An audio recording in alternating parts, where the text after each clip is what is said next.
an awakening. Snap out of it!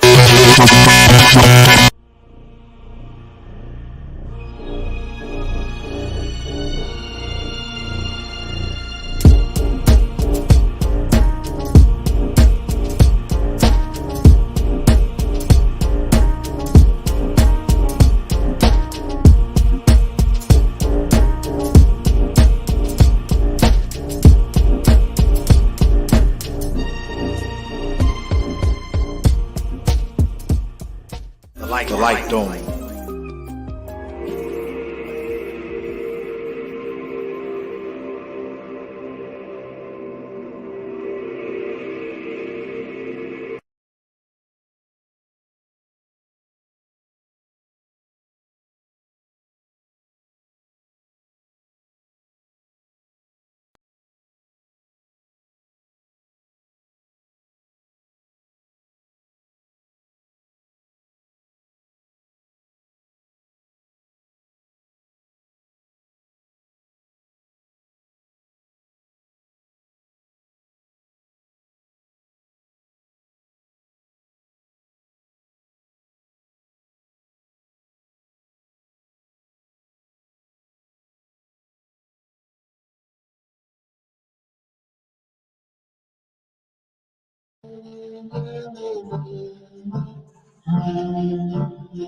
Contemplation, meditation, inspiration, motivation, echoes of mind, signs, I sigh high. Winds of eastward ways become wishful thinking is what keeps my eyes from blinking. On the edge, I stand. The people of the land press me, stress some test me. Guess I find blessings nestled deeper than the way my heart beats. Just as I pass through bruises and brambles, sticks and stones, words and unlit candles, I grab a handful of no thing. Where is this narrow road going? As the beats go by, I stand in the numbness. I keep on asking why, the reason I exist. Who am I? Who am I? Who am I? Who am I? As the beats go by, standing in numbness, I keep on asking why, the reason I exist. Contemplation, meditation, inspiration, motivation, oneness, holy righteousness. What life is this? I persist as God insists. I must resist these devils. Hate that I manifest. Bacon, melanated places for this. I raise my fist. Do you see what time it is? What lies are you blinded in? Wake up to see one black with an earthly blend. Picture me smiling with a crown again. Stand up when you see the sun rise again. The scroll I read, then pass it on to my seeds. I keep looking to the sky again. Breathe as the beats go by. Standing in the mist. I keep on asking why, the reason I exist. Who am I? Who am I? Who am I? Who am I? As the beats go by, standing in the mist, I keep on asking why, the reason I exist. Liberation, determination, one nation, ashes to dust. The ancestors asked for much, just passing through a short while. This cup, even bronze skin shall turn to rust. Don't attach, the life of this world is like a lit match. All false hopes burned and crushed. If you don't mind, let me reason a little. As the raindrop drizzles, forming puzzles and puddles, losing identity, how can it be you, I, we? Scotty beat me up in 4D, cosmic glory. Next stop, rinse and repeat. Another seed, a new leaf to reach out for peace. Supernova at the pace of my heartbeat. Yet while we arguing, look ahead, there's the inevitable parting of ways, the days of days, bliss or blaze, silence the craze. As the beats go by, standing in the mist, I keep on asking why, the reason I exist. Who am I?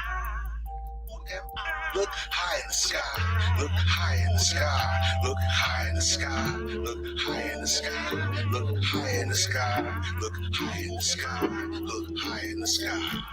Beyond the storm, the promise of nostalgic memories, stepping stones from lessons learned from days gone by, pass it back around.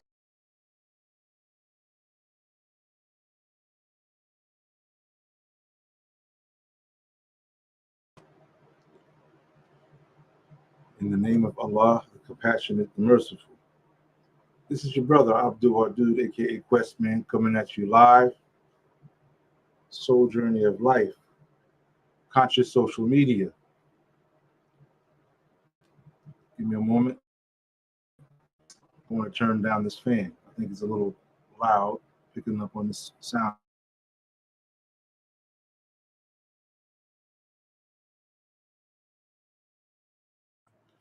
Okay, so let us begin. I'd like to greet you by saying Salam Alaikum. I also like to say Hotep, and I also like to say Shalom to my brothers and sisters that are viewing this live right now. And I appreciate it if you would click the like button and perhaps share it if you have the time. And if you're not a subscriber, be sure to subscribe to this channel. Today, I'd like to talk about some more touchy conversations, more touchy topics. But as I've done before, when I get into these type of topics, um, I guess it's only right that I, express a kind of a disclaimer.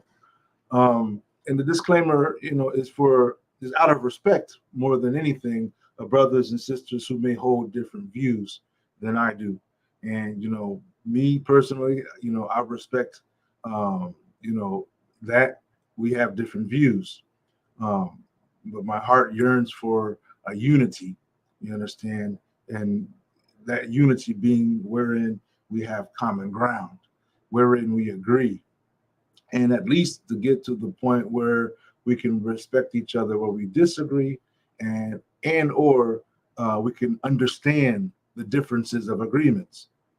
And I say this because sometimes when I present these lives, some people may feel as if my words are directed to a group or an individual, and more often than not, that's not the case.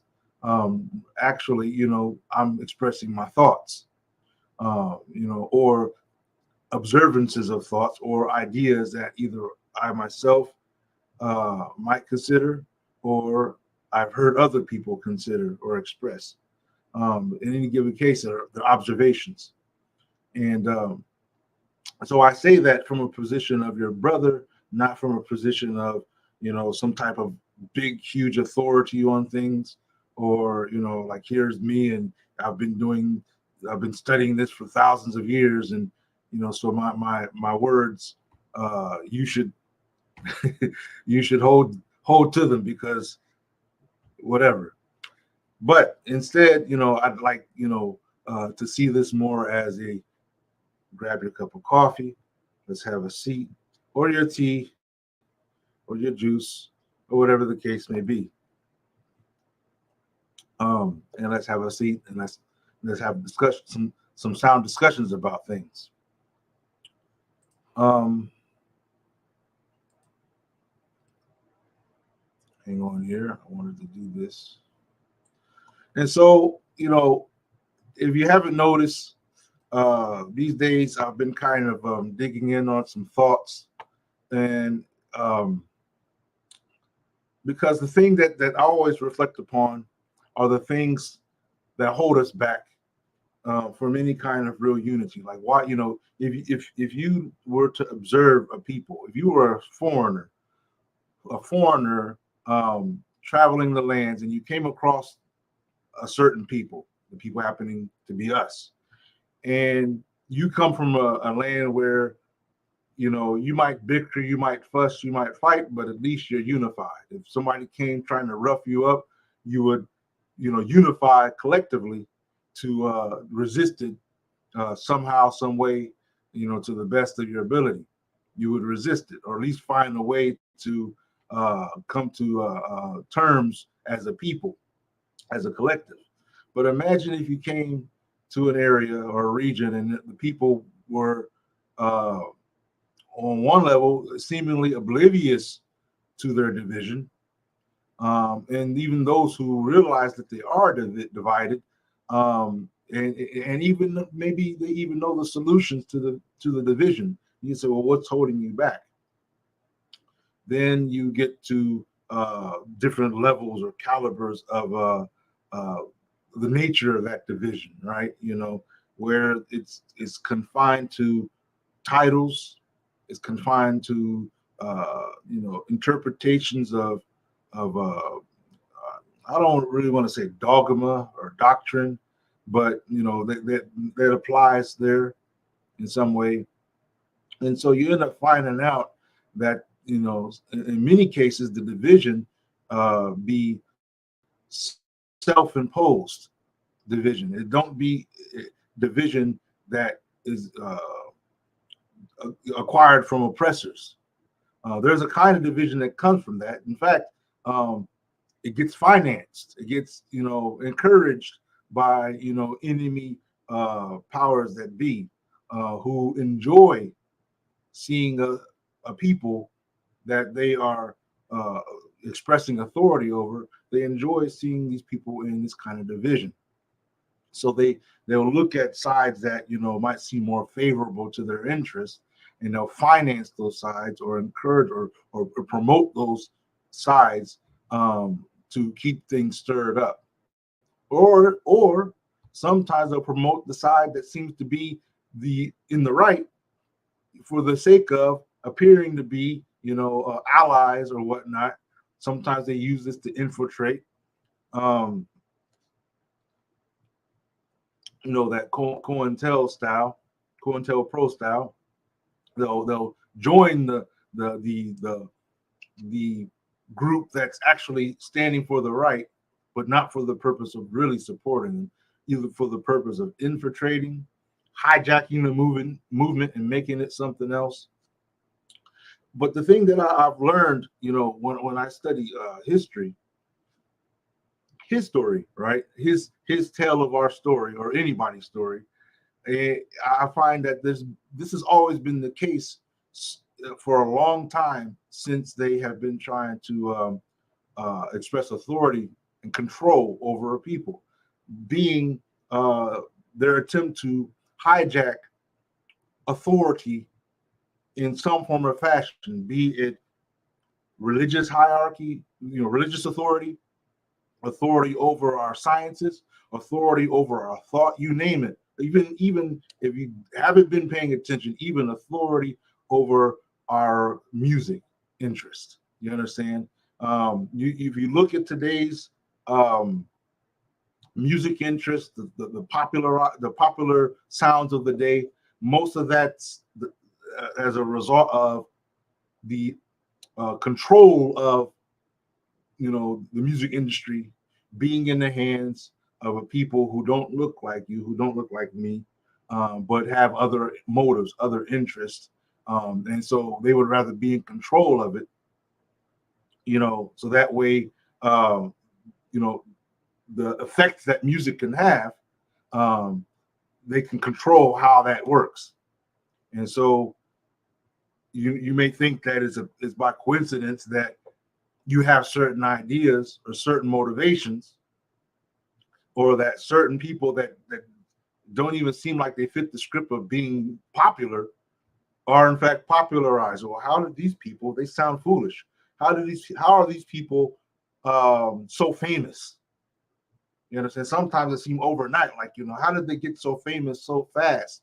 And the guy can't even rhyme, or the guy can't even, form a sound thought in any of their lyrics, or the content and context be so polluted and full of filth and corruption. How did they get on the mic? And then people that have actually got something to say, you understand, you don't even see them out on the top like that. So how is this working out? Then when you look to find out who's backing it, who's putting money into these groups or artists or whatnot, finding out that it's people that don't mean as well at all. Which brings me to another element.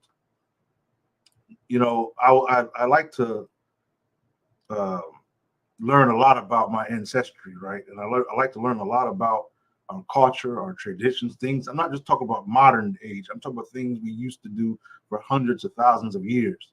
And you can go some places, even in the motherland, which is at least my ancestral land, and find people still practicing, ways that they've been practicing for a long, long time. Yeah, many parts of the motherland has been colonized, but the entire continent of minds has not been colonized. Let me explain it this way: that you know, when certain areas of the motherland would be conquered, people would move out. They would go somewhere else.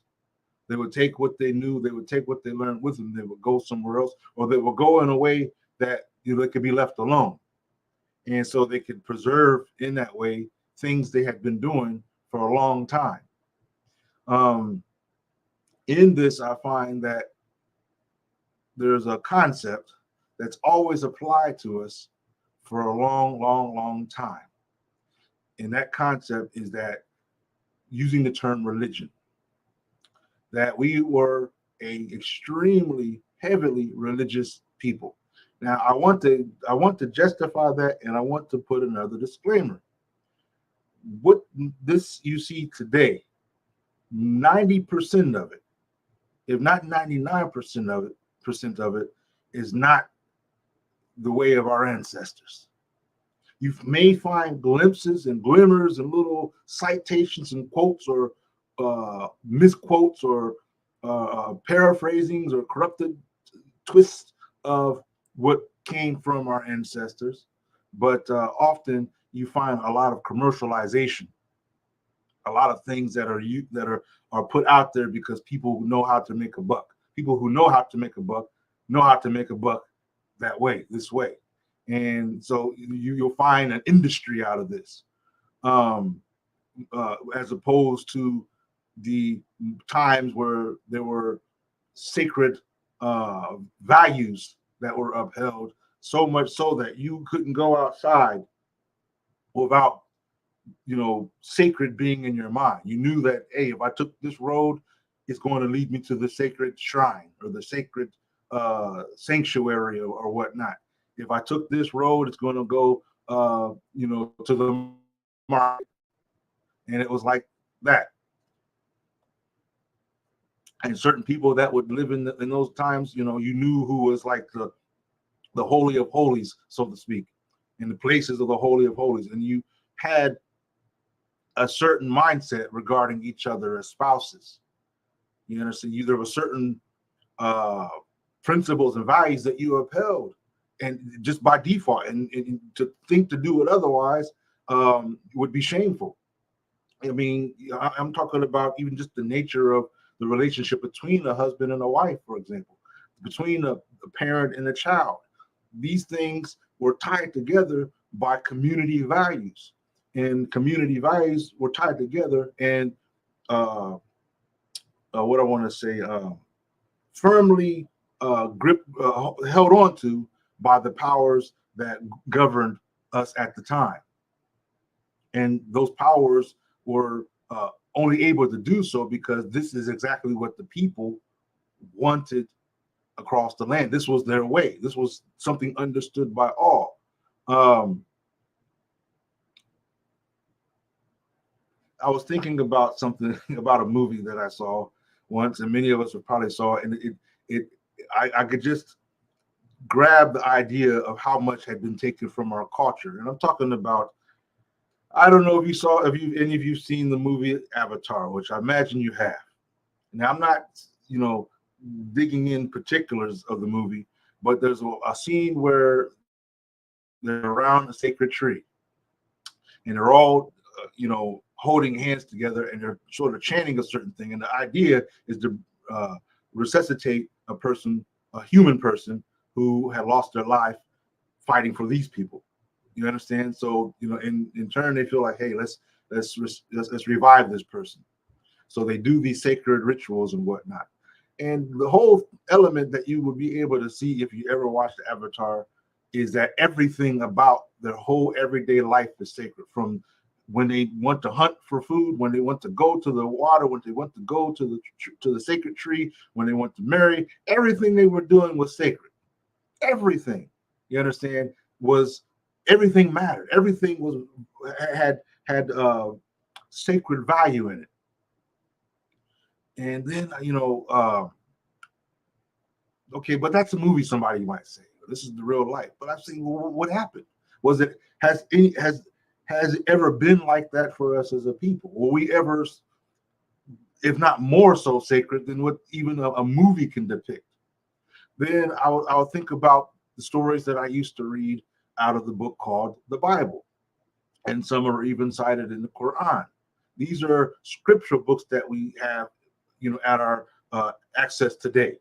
Um, but a lot can be said about the content or the rendered interpretations that are promoted or propagated in today's time, and I'll get into that because I have a feeling that somewhere in that is, um, the source of some of our woes, not the scriptures themselves, but how they are perceived today is the source of some of our woes.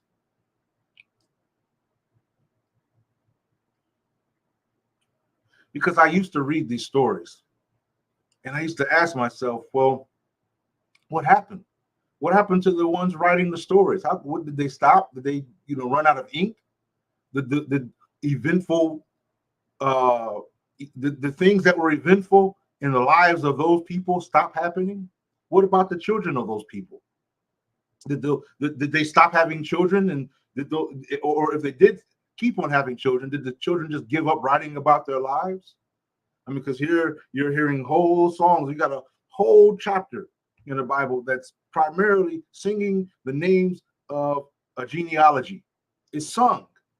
If you ever hear it in the Hebrew tongue, you hear a rhythmic tone of a whole genealogy of a family tree being sung, which shows you how much regard they had for their ancestry, for all those who came before them. In fact, it was so sacred that when they would even talk about the Most High, they would talk about it in connection with those who had taught, who had given them the wisdom about it. They would say the quote, I'm translating, but understand, I'm not even going to translate. I'm going to say the Elah of Abraham, the Elah of Isaac, the Elah of Ishmael. They might say something like that, just to show you how important the individuals that they mentioned were. That these weren't just, it wasn't just some random Joe from that nobody's heard of. It was somebody that was important in their ancestry.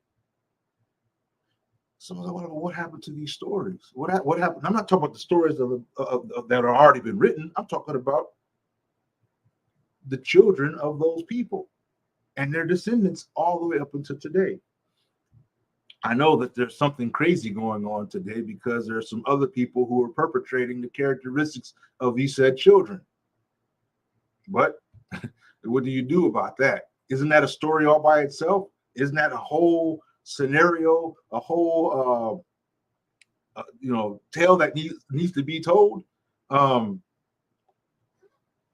the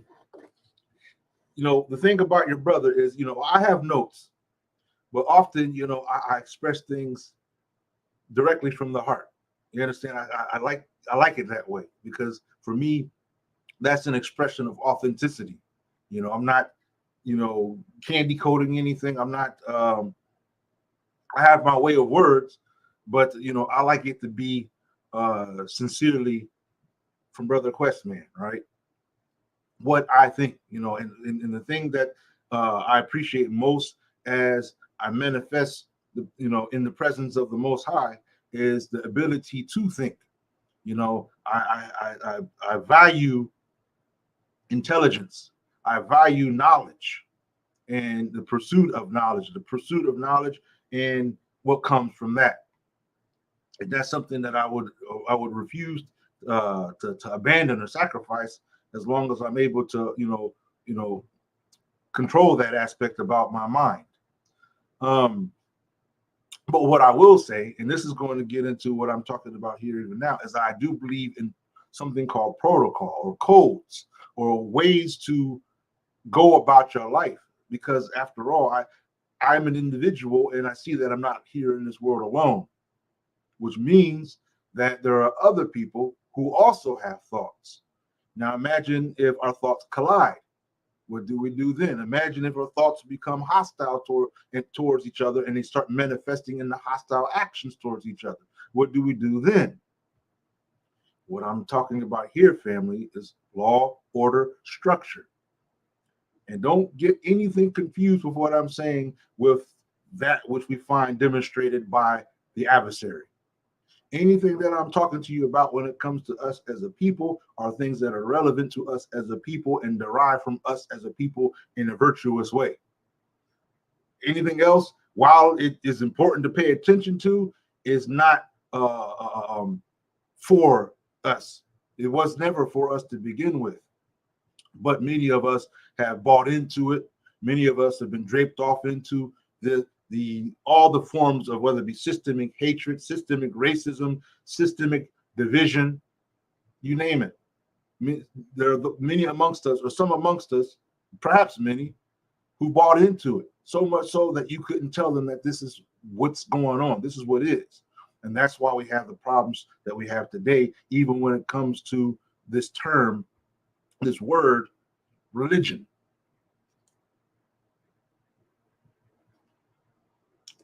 And so one of the things I always, like to do before the internet, I was heavily into the books, you understand, from encyclopedias, you name it. And it wasn't enough to just settle. I wouldn't just take one encyclopedia. I would take other, I would go find other, I would take notes.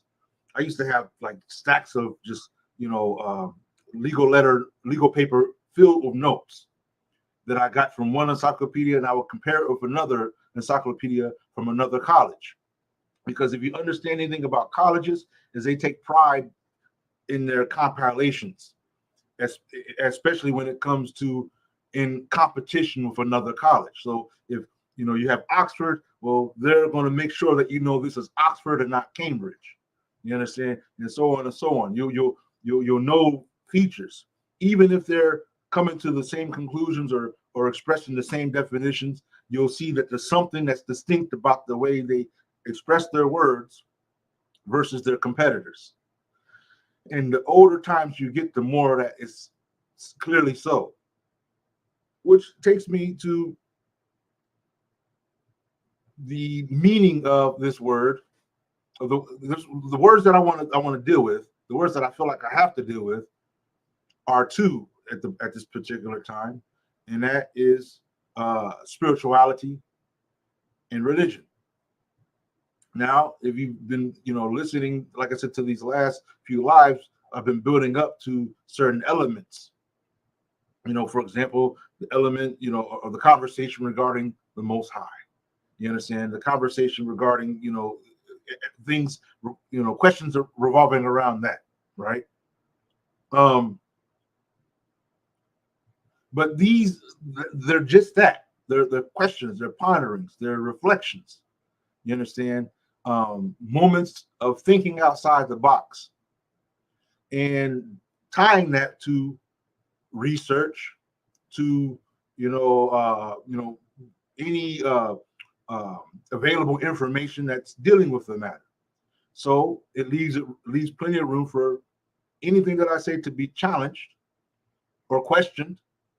And to me, that this is to question, to challenge, to take any position like that, for me, is a sign of intelligence. But to be of a type of person to accept whatever is claimed or whatever is suggested or said on face value, I don't see that as a sign of intelligence. I understand what status quo is. You understand, when there's a large number of people who have a perception of a certain way, and if you're amongst them, you're probably going to be influenced in some way the moment they see that you have a different perspective. You understand? And I even experienced that. I'll try to find a picture sometime. I've got a picture of me in a masjid that I went for Salat, in a Juma Salat, which is on Friday. And I went there just for the sake of doing that. But I did not realize that I was in a masjid devoted to uh, the Shia way of interpreting quote unquote Islam. And I'm not saying anything negative or bad about the brothers and sisters. In fact, I felt a lot of love and respect. And I have in turn for them a lot of love and respect for the people that I met there.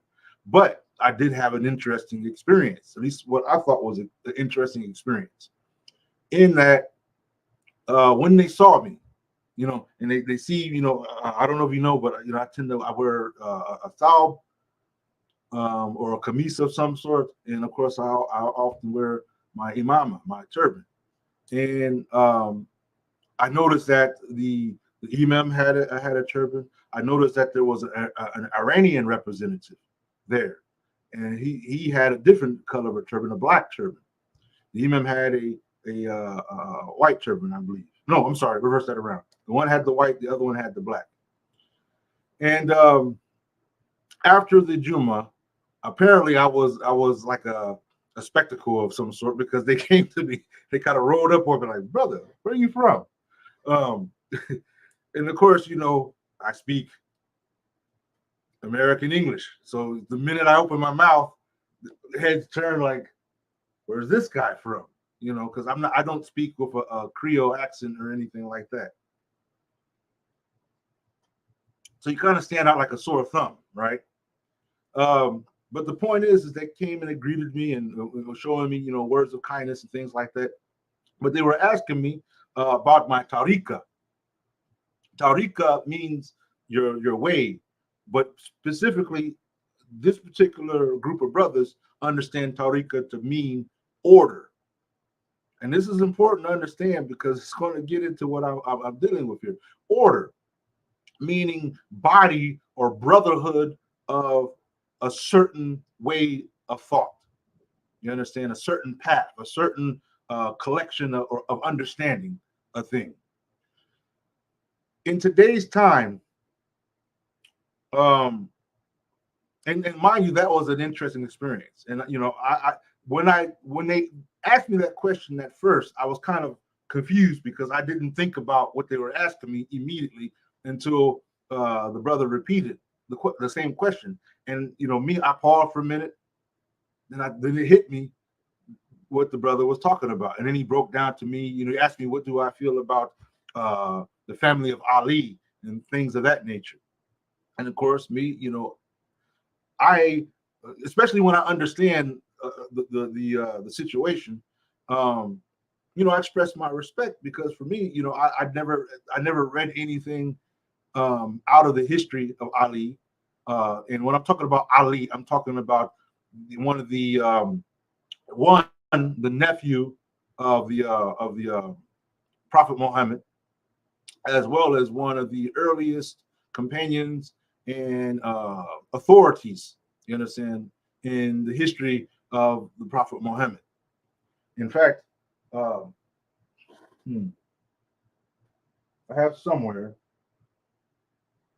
yeah, down there, I have a compilation that's sourced from Shia literature,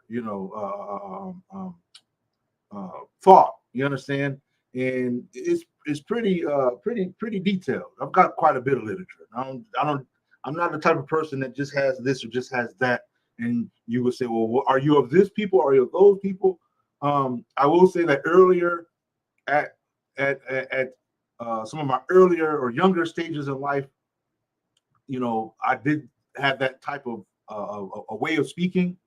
But as I got older and as I started to hold more of a perspective that I say reminds me of the heavens, you understand?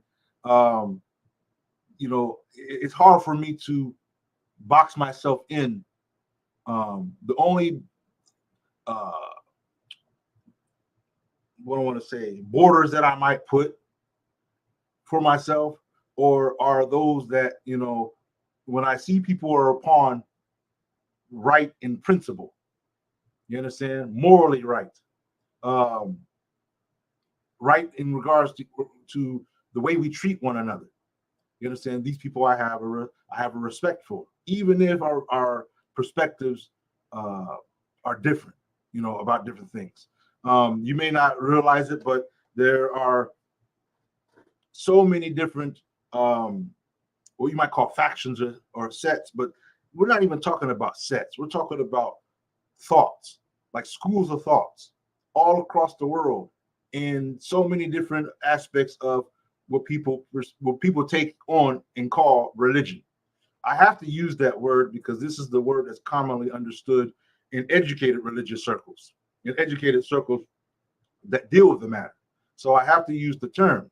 But I would like to deal with that term because, one of the things that I'm asking, because the other aspect of this, the other hand of this, is spirituality. And the question would be, are they not one side of the same coin? Two sides of the same coin. And if we could say that they're two sides of the same coin, how so? Or are they completely unrelated matters, like what people who say they are scientists like to perceive about science? They like to see science as separate from spirituality and even religion, and they state this, even though many of their words, I'm talking about their vocabulary words that they use in the pursuit of their studies, are sourced from religious terms, meaning the words themselves originate from religious concepts. Take the word, for example, psychology. That means the study of the soul, literally. Psyche is soul. These are religious terms. They're not terms that Western, and when I'm talking about scientists, the scientists that I'm specifically talking about are Western educated scientists. If you travel elsewhere, you'll find the idea of religion is still it's dealt with differently. But when you're dealing with Eastern, what they're dealing with differently is Western concepts called religion. So one of the things that I would suggest that we would be able to do in the course of this talk is we have to make a distinction between the ancestral religion and the ways called religion by the West. Because there's a big difference. And how do I know? Because I one of the ways that you can know is understanding what you are actually doing right now in the present versus what the West calls religion. And all that the picture that they paint of when they say, well, this is religion and this is religion and this is religion, all those things that they're pointing at are quite contrary to what you would find ancestrally and even in your present day life. And why do I say your present day life? Because we're here now. You understand? We are the descendants of those who came before us. We are the children of our ancestors.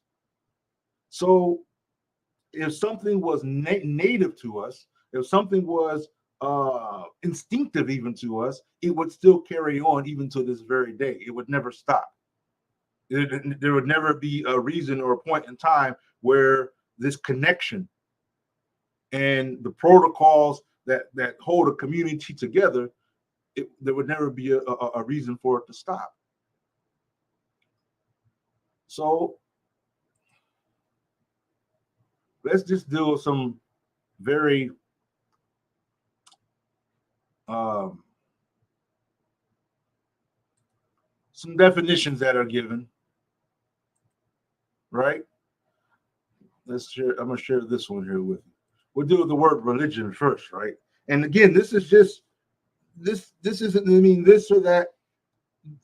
I'm reading, you're seeing what I'm reading, you'll be seeing what I'm reading, and it's for a matter of discussion, to think, and to think free of the chains of not being able to think. I don't believe that the way that I've been taught teaches me not to think. In fact, the way I've been taught encourages me to think. And I often ask people, what do you do with the results? If you're telling me that this way teaches me to think and seek knowledge, what do I do with the results? of me thinking. So here I am thinking and thinking and thinking like, yeah, that part right there. And then you go and you break bread with somebody. Well, here's what I'm thinking. No, brother, no. It's not like that. You can't think that way. Oh, no. You got to think. You got to think according to this and according to that. If it's not according to this and it's not according to that, you can't think. But that doesn't sound like thinking to me. That sounds like confinement. It sounds like shackling my ability to think. I can get that there are things you might say are more relevant to think about, more important to think about, and even things that we probably don't want to think about too much on. So there's a degree of protocol even in thought. But when it comes to pursuing a path to for the sake of yourself, you understand? You're put in a situation where, look, at the end of the day, I have to depend upon the self that manifests me. And I have to make sure that what this is right here is upon the right. You can't make sure that this is right for me. I have to make sure that I'm on the right for myself. You can say what you want, but you're thinking just like I'm thinking, and you're perceiving just like I'm perceiving, I'm assuming. But at the end of the day, I have to, rock my own head, rock my own brain, and then act upon the conclusions of that. And I would say, like, if my actions betray me, then that's where the protocol of the structure comes into effect as a collective. Like, no, brother, that's not how you should treat your brother. I don't care what you're thinking, but that's not how you should treat your brother. And the next thing you know, what was he doing? He was stealing. Why was he stealing? Because he's thinking that stealing might be good after all. No, thinking is not good in this society, so we're going to arrest you because you're stealing. You understand? That's the structure. And I believe that if we read these meanings, we might see that is essentially the point of religion. But let's take a look at this. And again, what I'm doing is I'm going into older renderings of the meaning of the meanings of these words, because the meanings that we have today, many of them are fresh meanings. They're new. They're not how the adepts or even the scholars, Western or Eastern or African or whatnot, perceive these words.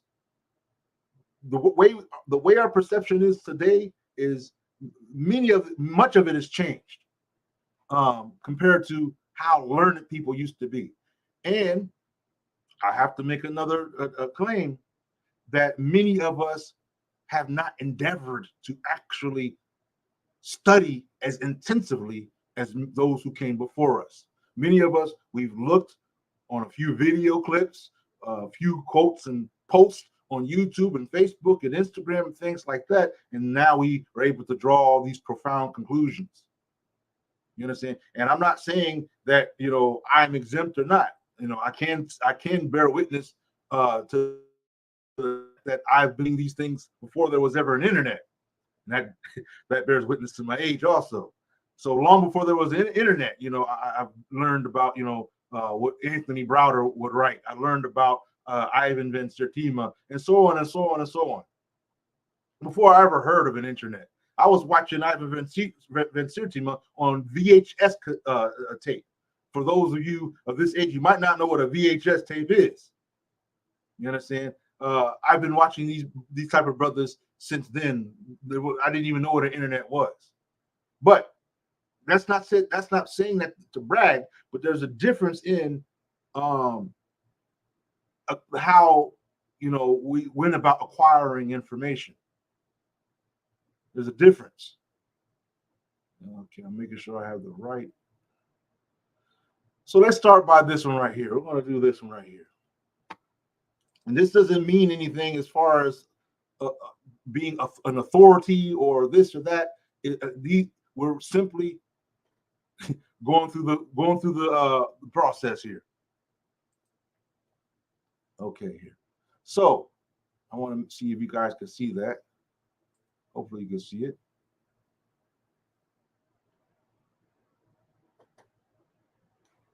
So let's see here.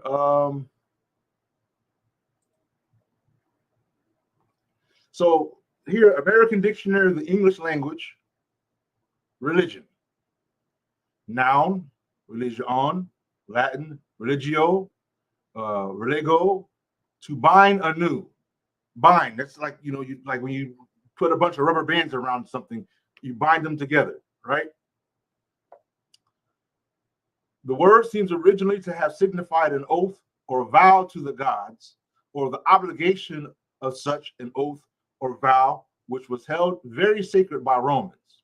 Okay, just listen to the words here. We could deal with whether or not this is a good thing or bad thing, a right thing or a wrong thing, whatever. But I just want to deal with the meaning of the words and see if anything out of this is applicable. You understand? In any context, in any way of our life today. Number one, religion, in its most comprehensive sense, includes a belief in the being and perfections of God. Now, I just want to pause right there, because even if you say you are God, you're still expressing something that you've acknowledged, for self. You understand? Whether it's external, internal, what have you, you're you're bearing witness to a truth. I was going to say, if you see me pause, because sometimes I'll have a minute thoughts. For me, I'm going to say this. If you take a look at my last live that I did, I think I go in a bit more on the term God and my issue with it, or any associated meaning of it.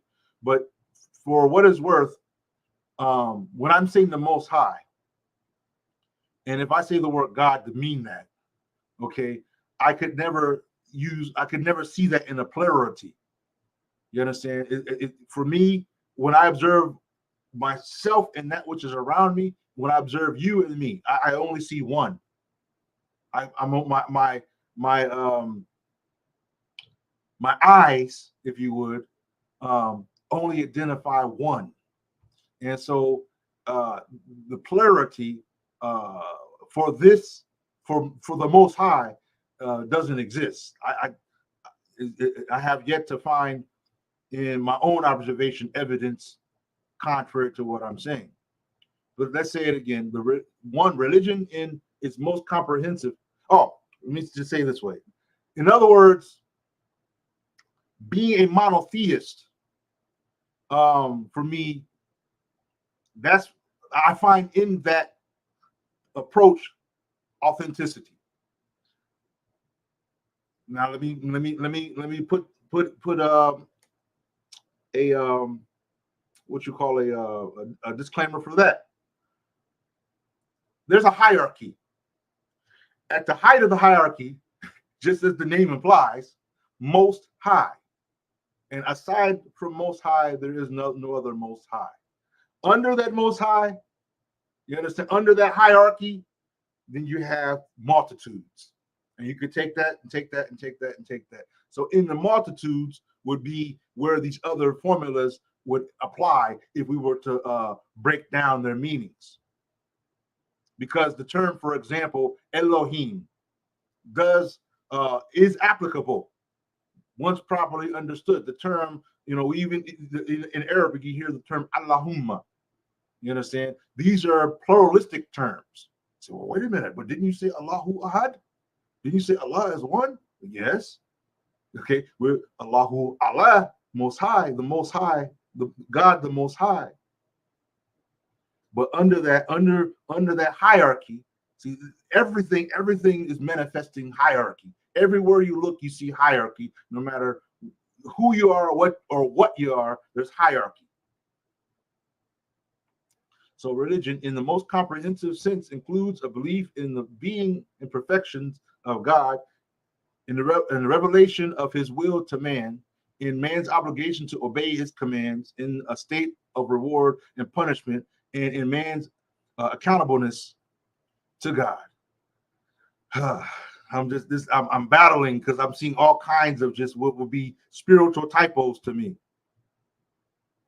and also true godliness, piety of life, with the practice of all moral duties. It therefore comprehends theology as a system of doctrines or principles, as well as practical piety, for the practice of moral duties without a belief in a divine lawgiver and without reference to his will or commands, not is not religion. Now, here's the thing. I'm gonna go on here with this. Okay, as I said, I was struggling to read all that, and the reason why I was struggling because when I read, I'm pondering at the same time. I'm reflecting. I'm like, no, okay, I understand. No, that's not. So here, even if I'm looking at the way of words, the he, him, his, and I'm not talking about the Western modern day age of the they themism and all that madness. I'm not talking about that. I'm talking about the use of the pronoun referring to the nature of the Most High. Okay, manifesting this form before you is a he, a him, a man. You understand? The opposite of what I am, and I'm not saying opposite as in good versus evil, but opposite of the species of what I am is the woman. Okay, so you have on one, you have a man and you have a woman. These are the their nature is the opposite of one or the other, more like the right hand and the left hand. They're still hands, but they're opposite. And when you put them together, they can fold perfectly, right? Anyway, never mind. But in this case, you're talking about the nature of the supreme existence, which is not a human clay, earthly bodily form. Okay, and I'm saying that like that so that my intent, the meanings that I'm saying should be clear. I'm not talking about an earthly bodily form. An earthly bodily form is something, for example, there's a male alligator, a female alligator. There's a male cocker spaniel, a female cocker spaniel, a male parakeet, a female parakeet. You see these polarities all throughout, creation, all throughout creation. But when you have a people who've limited a perception of supreme existence to the human being, this is a recipe for disaster. When the Most High, when your perspective of the Most High is brought down to flesh and bone, I would say you're upon a recipe for disaster, because you're missing out on everything else that also is manifesting the authority, the magnificence, the glory, if you would, of the Most High. Not a clay, meaning particles of neutron, or not neutron, but we call it zinc, phosphorus, sulfur, gold, all the minerals that make up our physical anatomy. That's not the Most High. Those are creative products of the Most High. The Most High is not clay. The Most High is not water. The Most High is not even the oxygen molecules that you see floating. Well, you don't see them, but if you had a microscope, what do you call a specialized microscope? Okay, but none of these things in and of themselves are, to the exclusion of all else, are the Most High. It's like the people who foolishly speak of the God particle, meaning that when they've looked through the cosmos, looked through the most minute particles, and they found what they can't shrink down to anymore. They say, well, we can't get any smaller than this, so this must be God. This is what they say, or this is the source where the Big Bang occurred, so that must be God. These are all Western fooleries, Western stupidity, because these are where they're sourced from. They're not ancestral at all. This is where they are sourced from. So if I was interpreting to you the concept of religion based upon this right here, it's a wonder that we're so perturbed by the term religion. It's no wonder, because we're being given a concept that is mixed with its original meanings. When it speaks about the practice of moral duties, um, what are, obligations, giving, what do you want to say? There's a term on oaths. When it speaks about oaths and things like that, these are actual parts of ancestral religion that we have an agreement upon each other. If we, even when I come to let's say I come to visit you, there are unspoken oaths that we even would have in that scenario. If I came to visit you at your abode, the oath is, the unspoken words is that I'm coming to greet you with peace. I'm coming to be respectful to the authority of your home. This is what this means. This is what religion means. And the reason why I'm defending these aspects is because if you understand that in every ray of knowledge, you understand there have been amongst our ancestors who pursued these learnings heavily. Whole organized bodies of knowledge has been passed down from generation to generation. People would endeavor, spend their life efforts to learn from respected sheikhs, from respected scholars, because of the knowledge that they had acquired. You understand? And to make it seem as though their endeavors were pointless, were aimless, where would we ever get that from when none of our ancestors had held the same perspective? If you look, our ancestors revered, you understand, the acquiring of knowledge, not just the acquiring, but the implementation of it.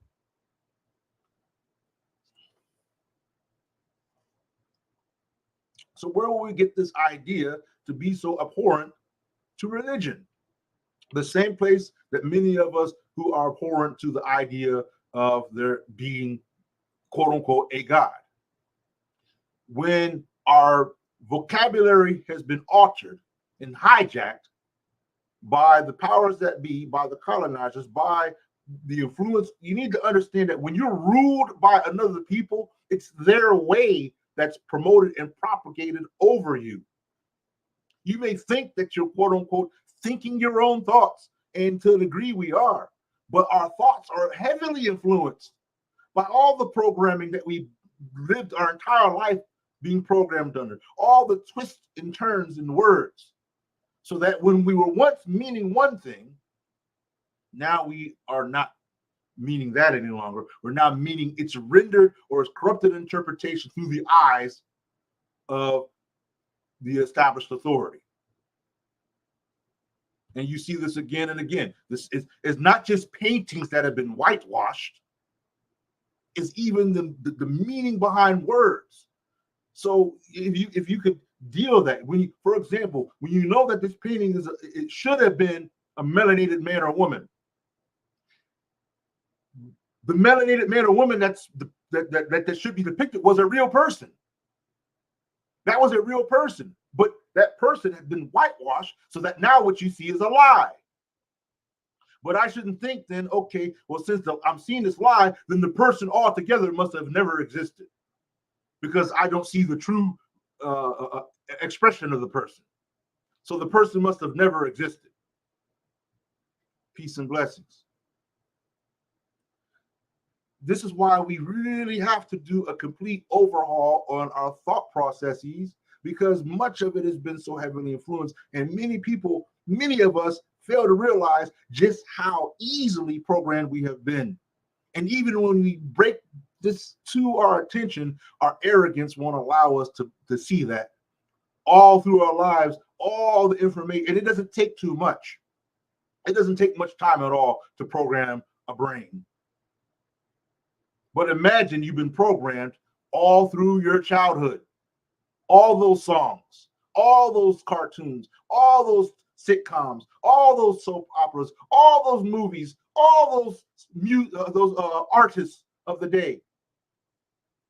Programming. You're going to school, programming there. You're going to work, some programming there.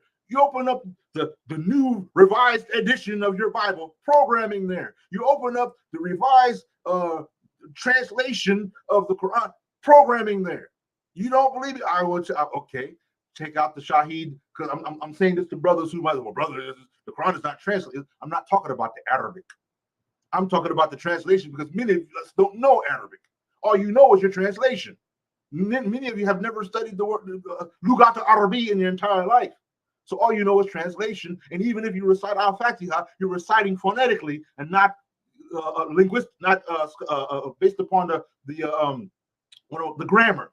You're not reciting it based upon the rules of grammar, or understanding that this letter and this combination of letters means this, has this meaning. You understand? Like what you find in lexicons or whatnot. You're not doing it on that basis. So what you are limited to is a rendered interpretation. And this can affect how you think about things. How is it that I meet a brother in one of the masjids that I'm talking about in Sierra Leone here, and I meet the brother, an elder brother. I think he was Fulani. The brother was Fulani, if I remember correctly. And he was showing me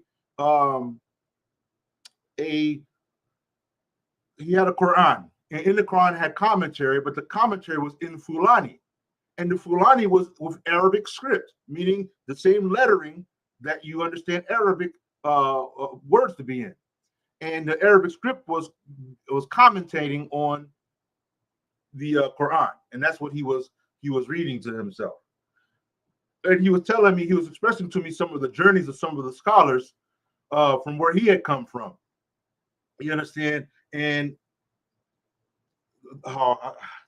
I will share with you some of the pictures, because I took a picture of this. So I'll have to try to make that an objective, to share with you some of the pictures that I had of this experience. But the point is that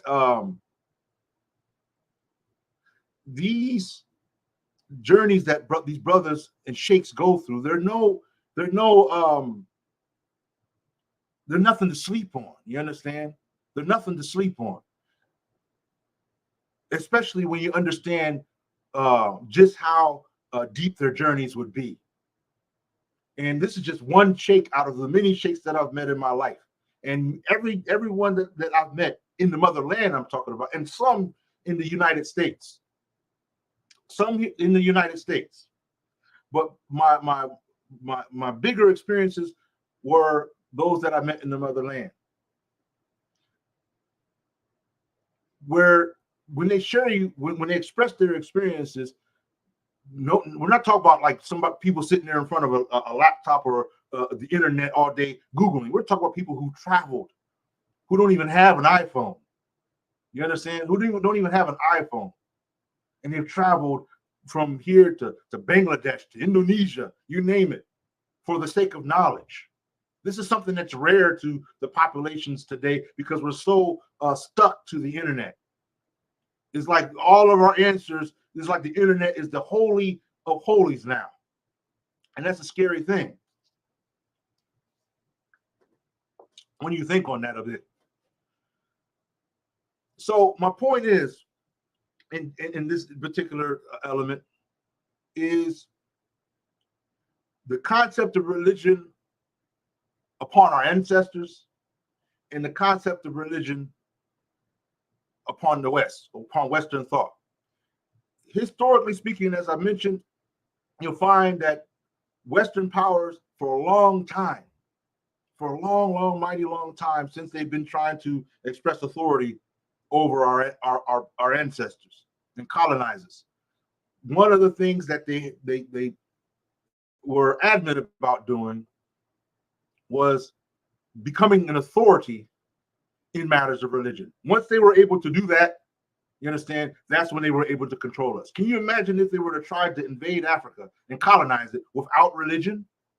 I'm not talking about African religion. Understand? I'm not talking about the religion of our ancestors. I'm talking about that mess that they brought to the shores of Africa, of the Americas. I'm talking about that. That wasn't That wasn't from our ancestors. It was a spin-off or variations or corruptions of what they obtained from our ancestors. What do you think the Council of Nicaea was?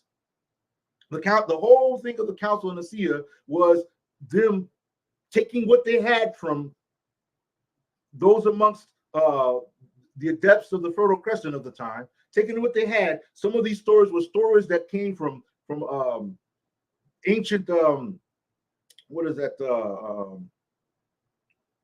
Well, Babylon and all that, but those ancient areas in India and Pakistan of today. Some were writings from there, some were from different places in Africa, some were from different places. You had all kinds of writings that they had at that day, but they selected a collection out of many different collections. They selected a collection of what they wanted to approve and then later authenticate through their own eyes. And that's what you now have, well, that was the parent, if you would, of what later was to become the Bible. You understand? That was the parent of what was later to become the Bible. These were the people who believed, not Africans, not even Hebrew children, but Romans, but Western authorities dictated what was to be the word of the Most High and what was not to be the word of the Most High. And that's what they used again and again. And finally, once they got into a position of power, the Holy Roman Empire, and once their popes' dictates were backed with authority, were backed with military might, then they were able to invade Africa and enslave and colonize with ease. Once that Popal Bull came out, they were able to manifest that with their Bible in their hand. I'm saying their Bible, because before that there wasn't any Bible. You understand? There wasn't. There was the holy books, and there were many holy books throughout the land. You had that which certain tribes, certain nations abided by.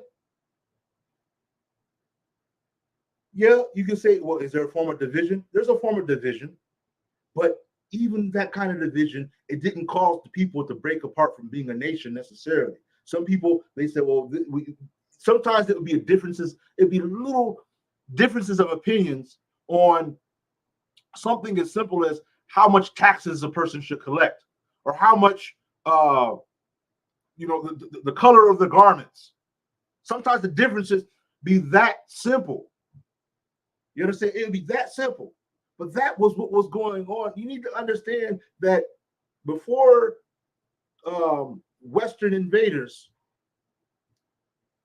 pillaged our ancestral archives of knowledge, before they did that, nobody was thinking of this concept that we make up today that we're calling religion. They had religion by definition. Listen to this word again. We're gonna have to deal with this, and then take out the thing. I don't even say that. Explore the things that are clear contradiction, or clearly not from our own ancestors' eyes, but from Western eyes. Look, people, brothers and sisters, many amongst our ancestors saw our own self as manifestations of the Most High. You understand?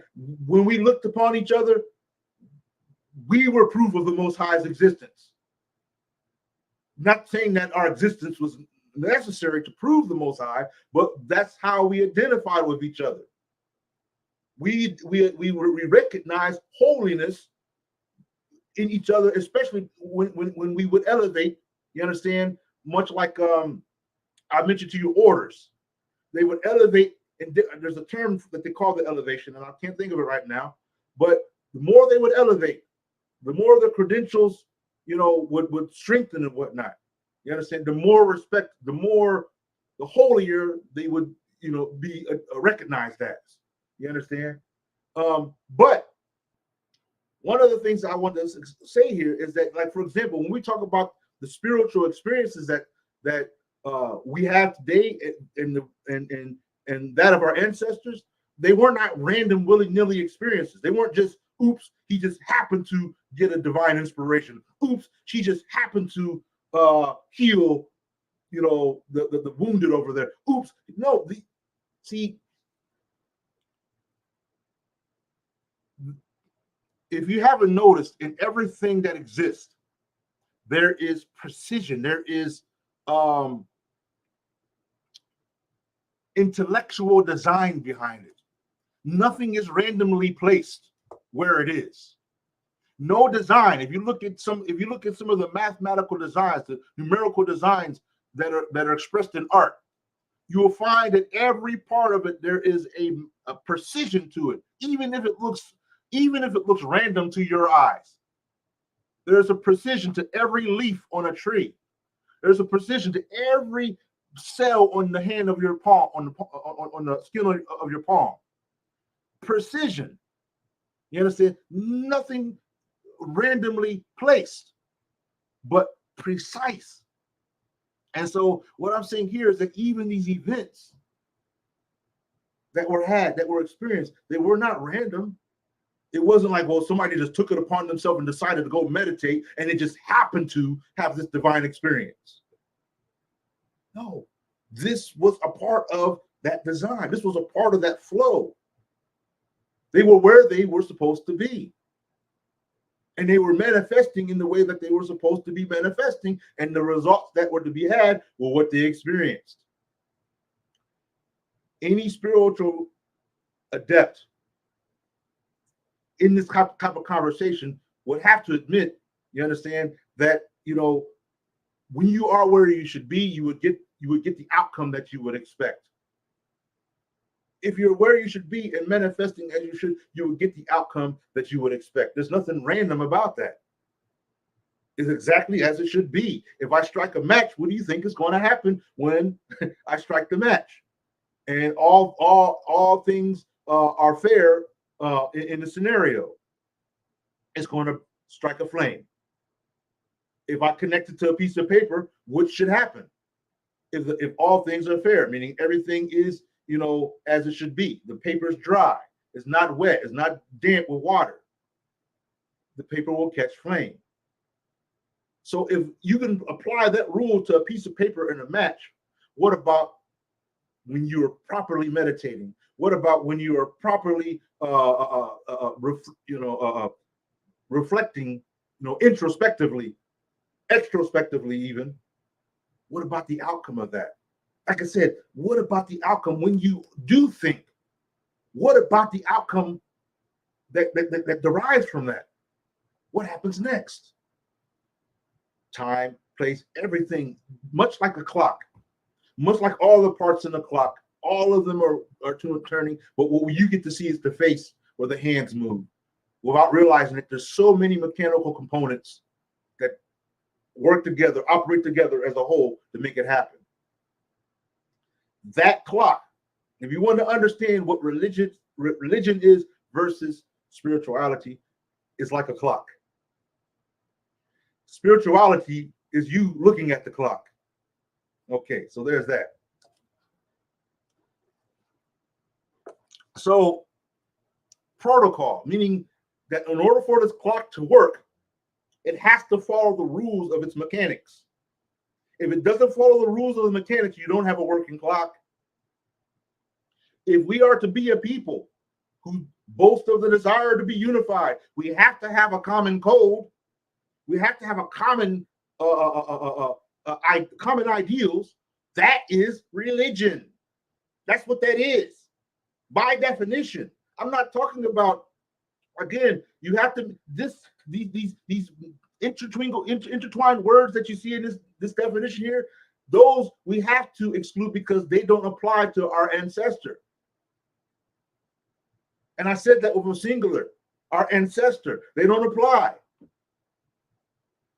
What does apply is a system of order, a system of thought, a system of moral values and principles, a system of duties that we have towards each other.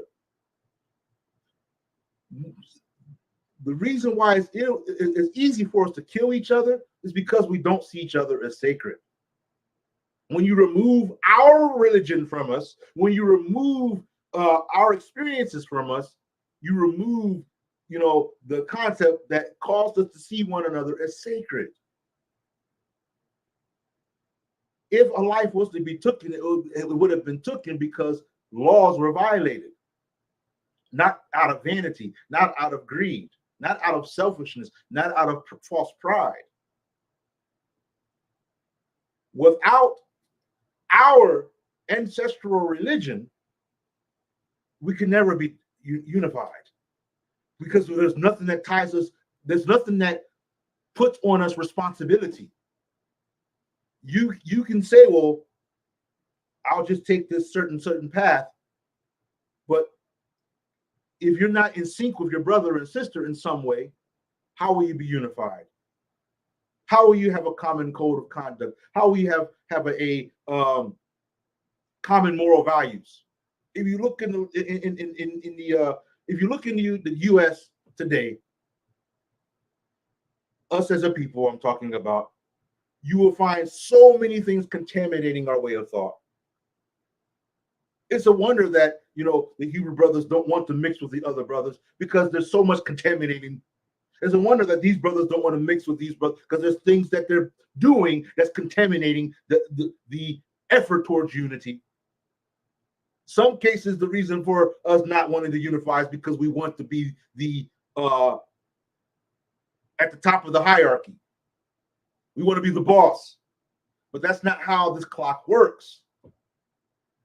Every sprocket has its own purpose, and every sprocket can't uphold the same occupation.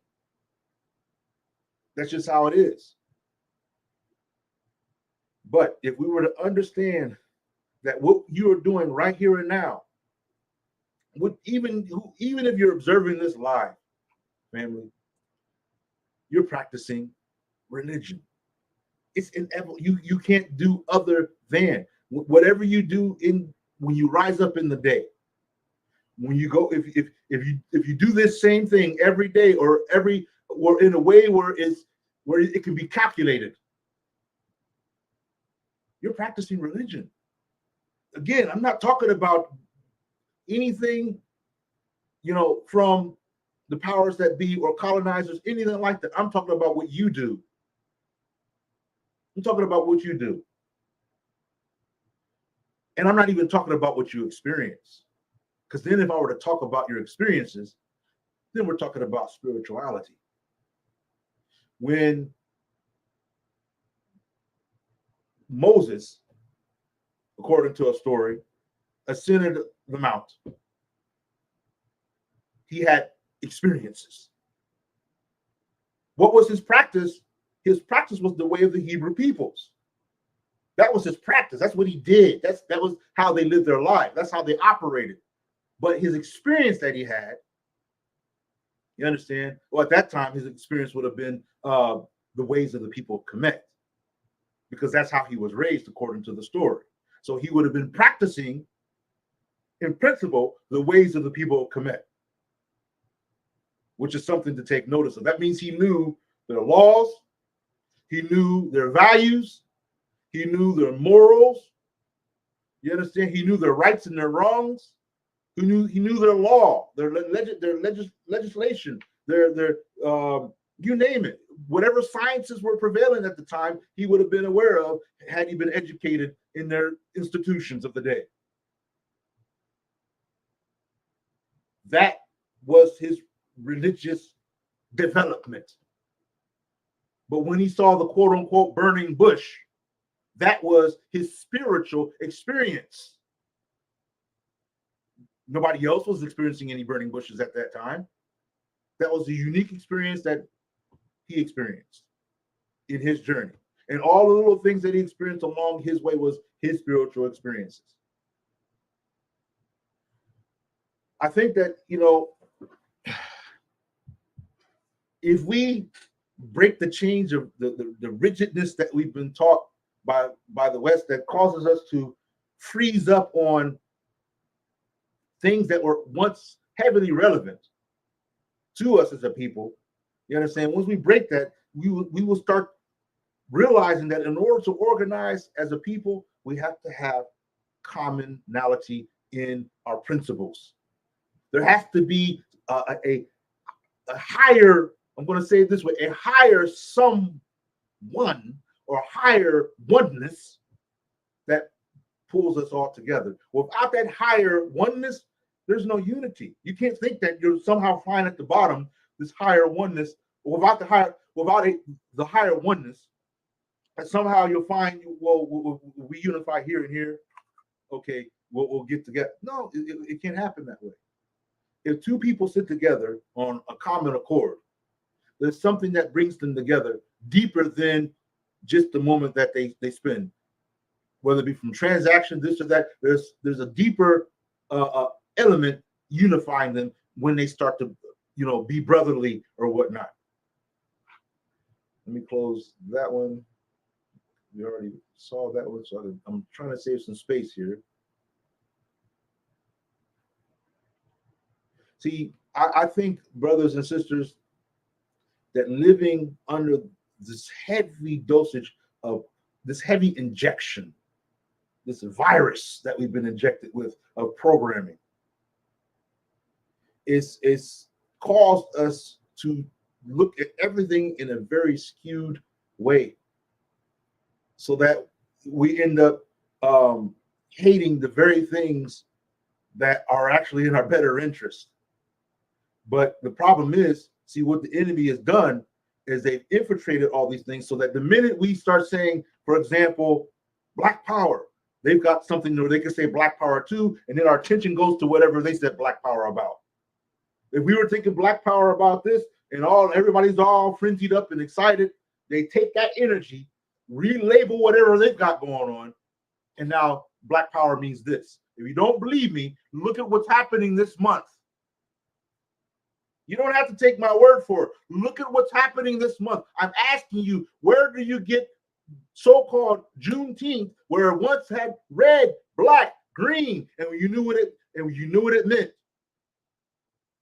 But you don't see red, black, and green flags flashing around anymore, do you? You see a whole array of colors. I'm just saying. And now that's what you want to be proud about. Because that's what they're saying. This is the month of pride. But what does the meaning of pride have now? So imagine 100 years from now, our descendants hating the word pride because a corrupted, wicked people hijacked that word and now made it mean something else that it didn't mean. I can guarantee you, when Martin Luther King or Malcolm X talked about pride, when the Black Panthers talk about pride, they didn't mean what it means today. I can guarantee you that that's not what they meant. That's not what they meant. We have been deceived so much that as an outcome, as a result, we even doubt our own self. We even doubt our own self. We've been spooked into accepting the trickery, the foolery of the enemy. We've been spooked because we're like, that can't be that. It can't be that. That can't be the truth. We get spooked. Somebody save us. I'm telling you. Imagine you getting so spooked, so distressed, so depressed, so broken down that just by seeing the white man show up, everybody gets excited like Santa Claus has come to town. This is a mentality. And I'm not saying nothing against any particular race. I'm saying a mentality that I've observed amongst our experiences. He shows up and everybody's all good and at their best behavior because they think they're about to get something good. They're about to be treated nicely. They're about to get something special because this person showed up on the scene. This is sick. This is a sickness. This is a sickness that we can't even manifest something of our own without it being hijacked and made in a package to become something else. So now every year, based upon this, what we're observing this Juneteenth, that's what they're calling. That's what we called it, right? But every year now, it won't be a moment, a moment to be black and proud. It'll be a moment to be something else and proud, something immoral, something shameful, something abominable and proud. How can you be proud about something abominable? Please explain.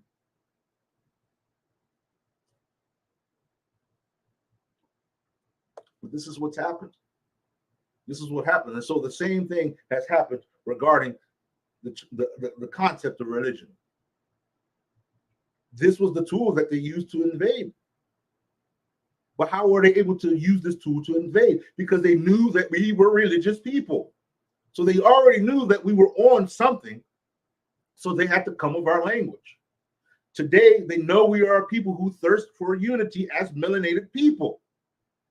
So they've been occupying every avenue and space of all of our chantings, all of our marchings, all of our groupings and gatherings, all of our expressions of being proud of who we are, being authentic, personalities of who we are and what we are. Hijack that. Take the titles, take our slogans and call words, hijack them, organize it into something else, and then paint in a new picture with something perverse, something corrupt, something filthy and shameful. So for me, it's not religion that I hate. I hate, if I'm going to hate something, I hate the corruption. I hate the hijacking of the tools that our ancestors used that kept us unified. Look, I don't know if you remember the story of the book called oh man, I can't even think of the title right now. Hold on, I'll tell you in just a second here. Oh yeah, the destruction of Black civilization, right? And one of the things it talked about in that book, and by the way, this book was advised to me and many of us that may be watching now to as a good reading by a very respectable person. I'll talk more about this here shortly, because one of the things I don't want us to do is forget the moments in our own time, in our own story, the moments that happen to us, spiritual experiences even, that happen to us in our own time, right before our very eyes. And often we pass them by and don't even notice it until it's past and gone. Imagine if we had the same excitement for Brother Malcolm X while he was alive. I don't think he would have went out that way. You understand? But I'm trying to get back to the point that I was making here, because I was moving pages around so I could see this. So this is why it's important that we reevaluate, you understand, ourselves. We reevaluate the conditions that we find ourselves in, everything that we use at our disposal, including the language we speak. All these things have affected how we observe the world around us, how we implement anything. So much so that, it even distorts our perspectives here and abroad. Distorts our perspectives so that when a time once existed that to see your own reflection in the mirror was as if you were seeing the presence of the Most High. That's how sacred times were for some amongst our ancestors. For some amongst our ancestors, we're not dealing with people who were crawling out of caves. You understand? Draped in torn cloths or whatnot, if they were wearing that at all. In many cases, they didn't have anything covering their bodies, like the animals. But you see that our ancestors have long been a people of knowledge, long been a people, and the higher you get, the more you get through our story, the more conscious their behavior, the more God conscious their behavior, the more God conscious the people are, the higher up you get into our story. Here, it would appear that it's decreased. I say appear, because oftentimes if we don't see something on camera, we don't think that something is existing. And we don't see it on YouTube or on the news, or it must not exist. But you'd be surprised at how many intelligent or enlightened brothers and sisters there are amongst us as a people. That you may they may be so humbled enough that they don't even, this isn't the way, you know, they're not going to display like even like what I'm doing right here. You'd have to meet them in person, and even then you'd have to be someone that's within their circle of trust to even have a conversation of any of this sort.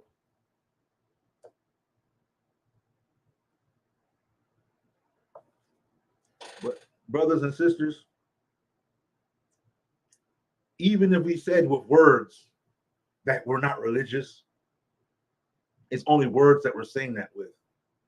But in actuality, we are very religious in everything that we do. Even things that we shouldn't be doing, we become very religious in it.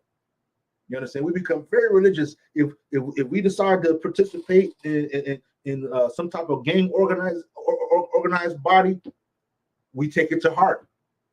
I don't know any brother or sister that I've ever met that participated in anything like that was joking around, that wasn't serious about it. You understand? If it comes to showing up and being about, you know, something that you truly, deeply in your heart feel to be what you should be on, we take it seriously. We put our all into it.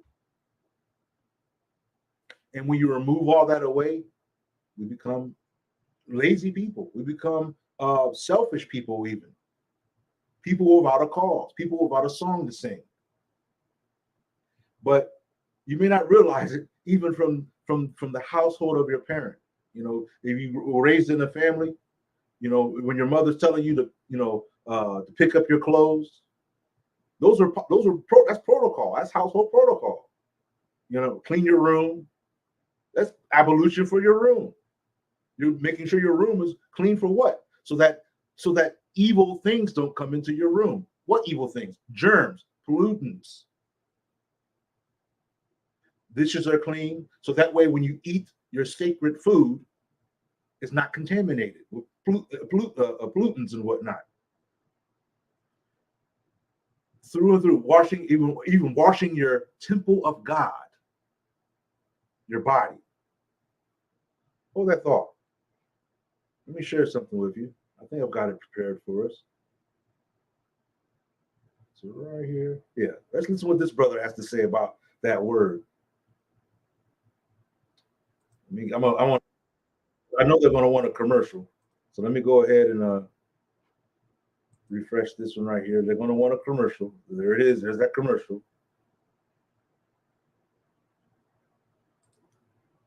All right. So let me share this with you.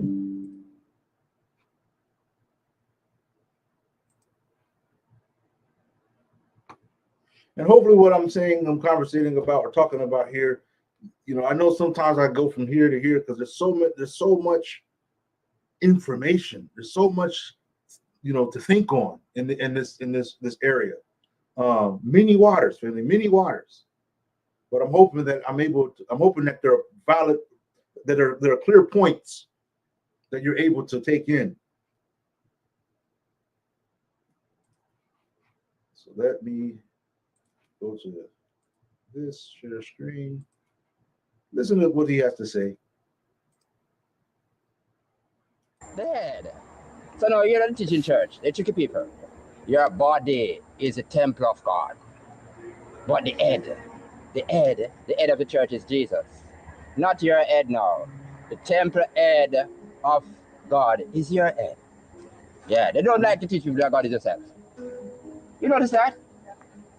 They don't like to say God is mother, God is father, and God is child. So you get three different persons coming from Egypt.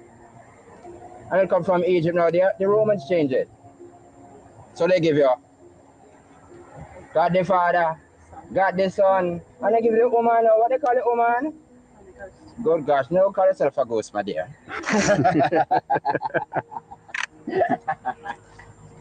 I hear somebody say Holy Ghost is a woman, you know. Then ghosts are three ghosts. No, it's three ghosts put in one. Yeah. God the mother ghost, God the father ghost, and God the child ghost. Yeah, but to trick you now, they don't want to make you know that three ghosts is ghosts the people are worship. You didn't hear they say, and God is an Holy Ghost. That means he's dead. Yeah. And so the ghost gonna come back again. Yeah. And when the ghost come back, he come back with the words. God is words inside of you. You ever see a person with three eyes yet? You never see a person with three eyes. So you don't have three eyes. I have an internal eye. So it's three eye now. You see it now? That's why they put a little red spot on the forehead there. Yeah. You seem to be an Indian, but you don't put that spot there. No, we put it there because we recognize this as our soul, our spirit. God, the third eye. The devil's eye. You didn't know? Not the devil. Of course. The God of this world is the devil. Yeah, you got to be knowing yourself, being tan. What's your complexion? Tan. What's your complexion? Brown. Tan. Yeah. What's your complexion? Tan. Satan is your complexion. Who's that? Satan is your complexion. Who's that? They say Satan is the devil. And they say Satan is black. Whose color is that? Satan is your complexion. So when you skin off the little tan now, then you see the little white. Why there's a snake in the tree in the religion and Christianity? It's devil. Then notice that snake now in your ear. Spiral. You ever watch Medusa? You notice how your ear goes spiral? Then doesn't the snake dance? Doesn't you know that the snake is deaf? How did it hear to dance? Didn't you know that the cobra is deaf? Then how he hear to dance? Didn't you know they take the dance from him? Notice you wiggle your body. Good. Notice now. What's the sound of the snake when he talks? Snake talk? Of course. Okay. You never know what's a sound, me turning a word. Is, listen how she say it now. Hiss, is, ing. We sing. So who sing it is that you do?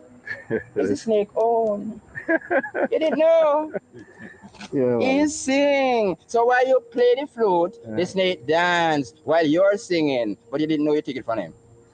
Yeah, notice now, when you get Christianity, it's a different thing when you get that snake. When you go Hindu, you get a snake god. Yeah, and when you go Africa, you get the cobra. Yeah, and the cobra with the lion. You ever see a cobra with the lion?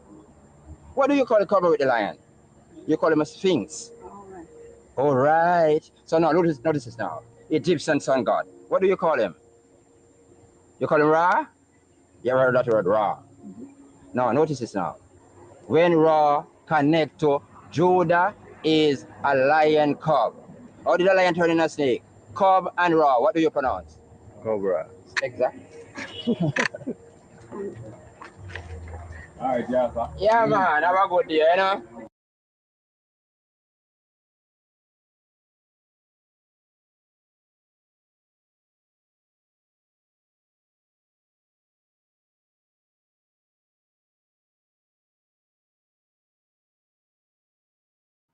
It'll help if I take the mute button off. I was saying that I was hoping you were able to hear him, with the sound level or whatnot. I'm not sure if it was loud enough, but more importantly, I hope you were able to hear him with an ear of discernment, an ear that listens to more than just the English sound system. You understand? The English vocabulary. But listen in, like we once did as a people. And let me say it this way. Even as a child, as a baby, that's how we listen. Because a baby doesn't know what you're saying with the English language. But there's something about the spirit of what you're saying that the baby can resonate with. And that's why you'll be able to see the baby. They could smile sometime, they can cry sometime, and you could say a thing a certain way that's soothing to a baby. What makes what you say? The baby doesn't know what you're saying. It doesn't know how to speak English. But how is it that what you're saying and the sound is soothing to the baby?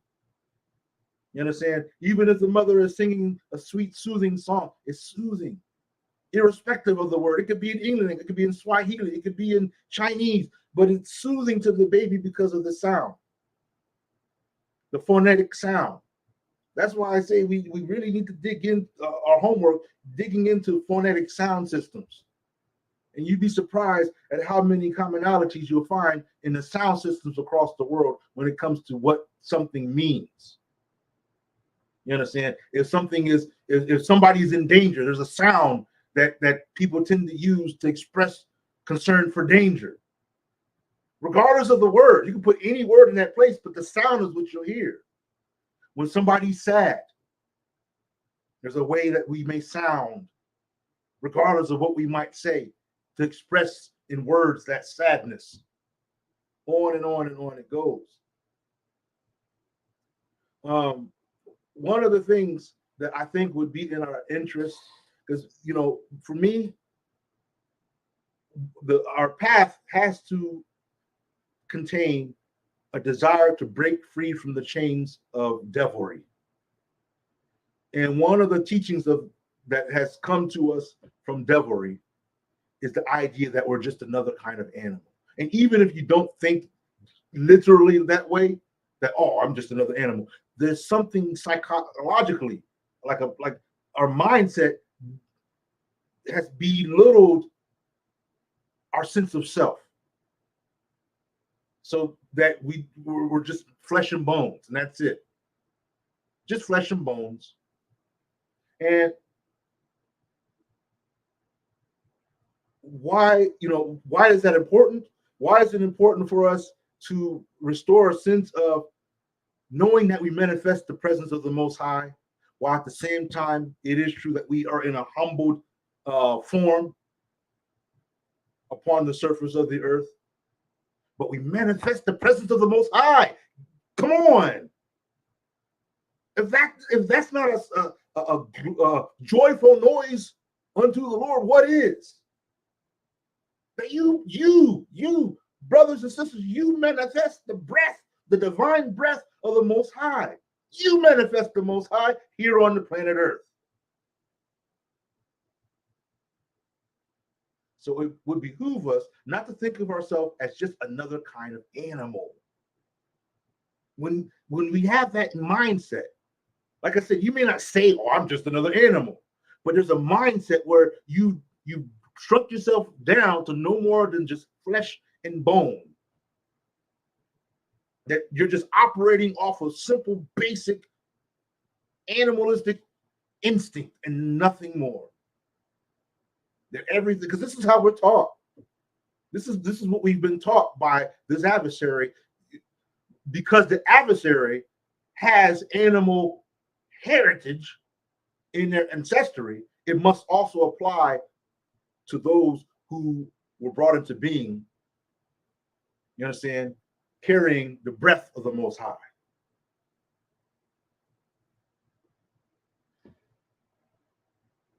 So we're not an animal. And we're not just another kind of animal. We're not even a type of an animal. And I'm not saying this with a big head. I'm not saying this in arrogance. I'm saying this because there is a distinction between what it is that we are from anything else. And you know, one of the things that's interesting to me is how difficult this is in the perception of people who do have in their heritage, you know, other than a human ancestry. They have a hard time grasping this part, and will perpetuate denial of not only the ancestry of the melanated people, but the relevance of our stories. So much so that if it's a story of how if it's a conversation about the ancient pyramids of Kemet, oh, it wasn't the people of Kemet that built it. It must have been some aliens. Or when it comes to the story of the children of Israel, the Hebrew children, well, it's not literally the Hebrew children. It's just symbolic. There wasn't anybody that was the children of Israel. It was just symbolic. This is the foolery that they perpetuate because they cannot see that these are actually applicable stories to real living humans that have existed. And not only is it applicable stories, but they're stories of our ancestors. See, when you don't have this as part of your legacy, it's hard for you to comprehend something that you can't reference in your own legacy, your own chain of history. But that doesn't mean that you take it away from the people who this story is their story. This is their story. Because you can't comprehend and understand the story that's not even your story to begin with, doesn't mean you get to render or, reinterpret someone else's story. Well, you must have meant this, or you must have meant that, or it was just symbolic. No, it's not your story to begin with. How are you going to tell me the meaning of my own story? That was told to me or passed down to me. How are you going to tell me my story?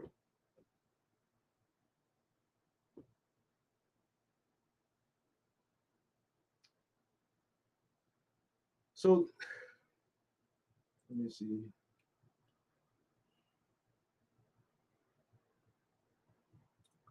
So, dear family, give me a moment here. Let me put this song in your face for a minute, in your ears. I want to grab me something to drink, and then I will return. Let's go ahead and play this one. All right.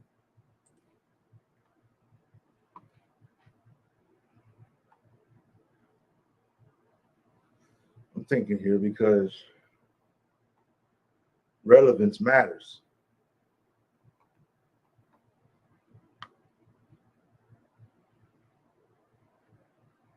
Yeah, let's play this one right here.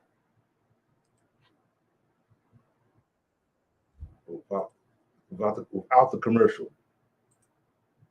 They almost got me with that commercial.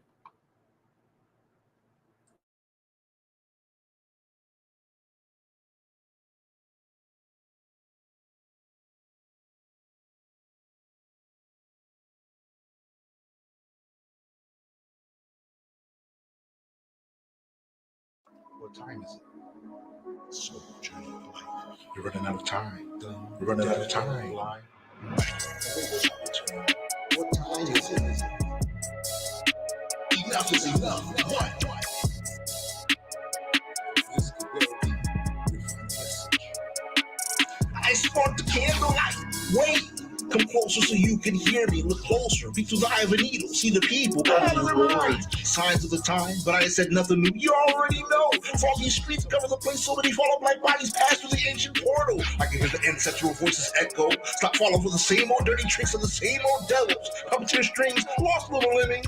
Falling off clips of hype, false dreams, and stolen symbols. Rocks and pebbles. Pave your way through the bramble. Remember the candle. Use it to fight your way through the shadows. What do? I say you. See sight, sound, play through. Giant vu, bread and manna, been only for a chosen few, just passing through. No matter what you say, no matter what you do, just make sure the wrath of God ain't meant for you. The flames are real. The flames are real. The flames are real. The flames are real. The flames are real. The flames are real. The flames are real. The flames are real. How can you know? So many taking life for granted. Believing this world is all the gold, overwhelmed in a swamp of ignorance. How can I stand it? Every year, the same movie, same script, same booze, same trip, same swine. The corrupt the mind, hard heads all behind. Every moment is a moment you get draped away. Every foolery you partake in brings you ever so closer to the blaze. The moment you begin to wake up, the world slowly rocks you back to sleep. Lust and greed overcoming the weak, deceiving even the elite as I speak. A long way to fall, especially for those who think they know it all. Walking the course far astray. What a shame when morality is against the law. Forgotten sacred ways of old, standing on alone, standing in the cold. So many souls sold, and still hell hasn't had enough to reach a full load. Have you noticed the sun lately? Baking partially all forms of devilry. Trick or treat, no trick for me. Those nights go down with you in history. The flames are real. The flames are real. The flames are real.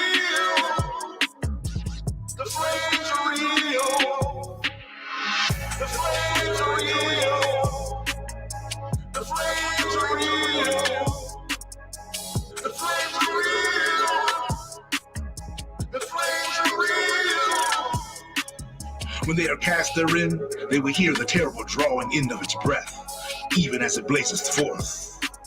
The flames are real. The flames are real. And they will say, had we but listened and used our intelligence, we should not now be among the companions of the blazing flames. The flames are real. The flames are real. The flames are real. The flames are real. The flames are real.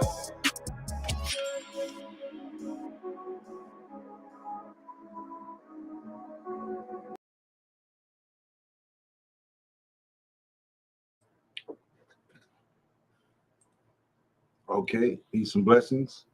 We're back. Had to get a little something to drink here. A little soda. Let's see.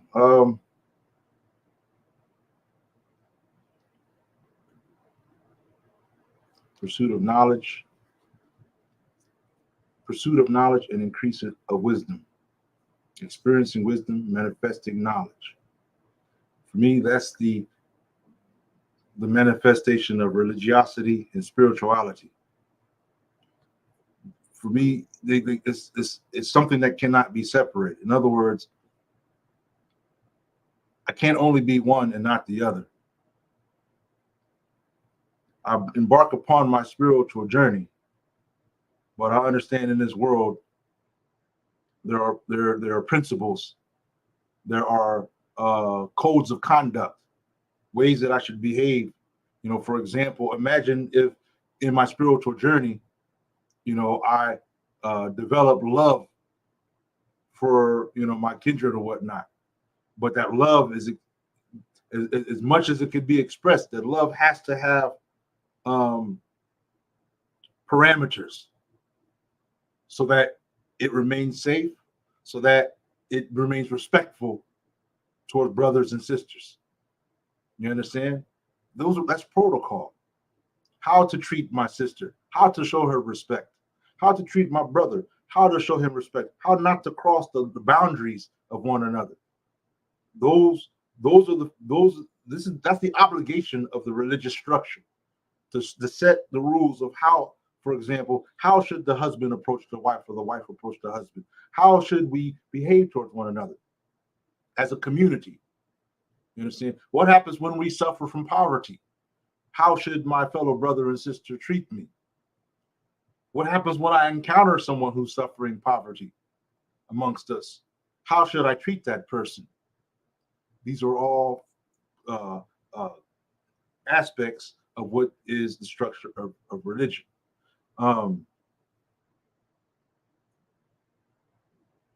In the course of your journey, you understand, it's like a road. You know, in the West or in Africa, you see some roads, they have lines on the roads. The lines are meant to guide you in your lane. So that way you reduce the possibility of an accident. If you adhere to the rule of those lines, you should have a safe trip. It's not foolproof, because if someone else is violating the religion of the road, you can have an accident. But if as many people amongst you were adhering to the same code of conduct, your journey should be smooth. And then whatever you experience will be what you experience. For example, think of some of the stories that we hear about where someone is, you know, they're at home minding their own business, doing their own thing, and some strangers come knocking on their door. Now, this isn't something that we might not want to experience if you're living in the United States, because you don't know what's going on, and you're likely not to trust the people knocking on the door. In some places that I've been to in Africa, and some, you know, like in Sierra Leone here, in some places you'll see that that's not necessarily a strange thing. You understand? To encounter a stranger, you know, that you might be hospitable towards. You understand? Show them some type of respect. I remember when I was in Djibouti, that was a case where I was myself walking by, and so it was like dinner time or something, and some people saw me walking by, and they were trying to invite me to come and sit with them to eat. You know, they didn't know me from John Jacob Jingleheimer or Smith, right? But they invited me to come and sit and eat. It just so happened that I actually had, somewhere to go, and I was going to eat once I got there. But the invitation was there. You understand? They would say, Bismillah, brother, Bismillah, meaning come sit down with us and eat. What I'm saying to you is this is a mind state, a mind, a way of thought. And I'm going to try to explain this like this. I mean, even in the motherland, when you have children, the children grow up with certain expectations from their parents and vice versa. You understand? Your children, now compare this to the children that we experience in some of the states, where the children are up there off to do their own thing. In Africa, children aren't necessarily off to do their own thing, perhaps until after they've attended to the needs of their parents, or maybe an aunt or an uncle or a grandparent. After they've attended to the needs of their parents, then there might be some time. But even then, it'd be a limited time, because you might be called back in a heartbeat, because you've got to clean up this mess. You've got to prepare the dinner. Imagine your 5-year-old knowing cooking skills better than some of the folks that we've come across in the States. A 5-year-old, a 6-year-old even, with authentic cooking skills, cooking for the entire family. I mean, this is, it might sound foreign, and maybe it is, because when we've forgotten our ways, to hear about them again is very strange. These are the qualities. This is the qualities of a family living upon principle. You understand? Sacred.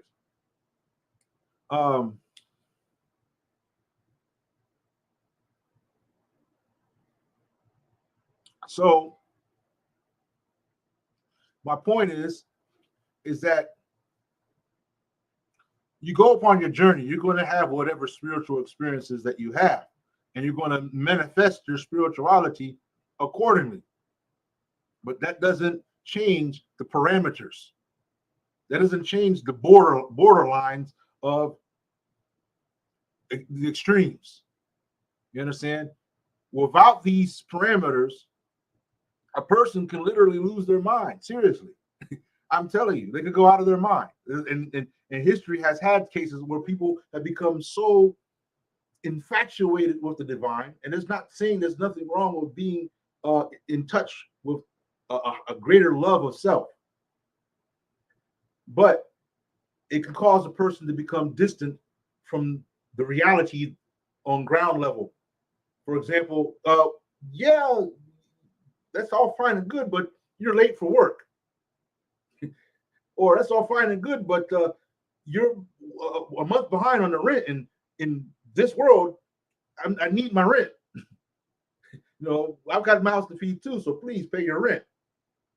That's so the obligation to respect your neighbor or your manager or your landlord or this and that. Those are all under the stricture. That's what religion is. I'm talking about real religion. I'm not talking about this other stuff. I'm talking about the real concept. To know that this person has an obligation upon you. To know that you have an obligation upon your children. Your children have rights from you.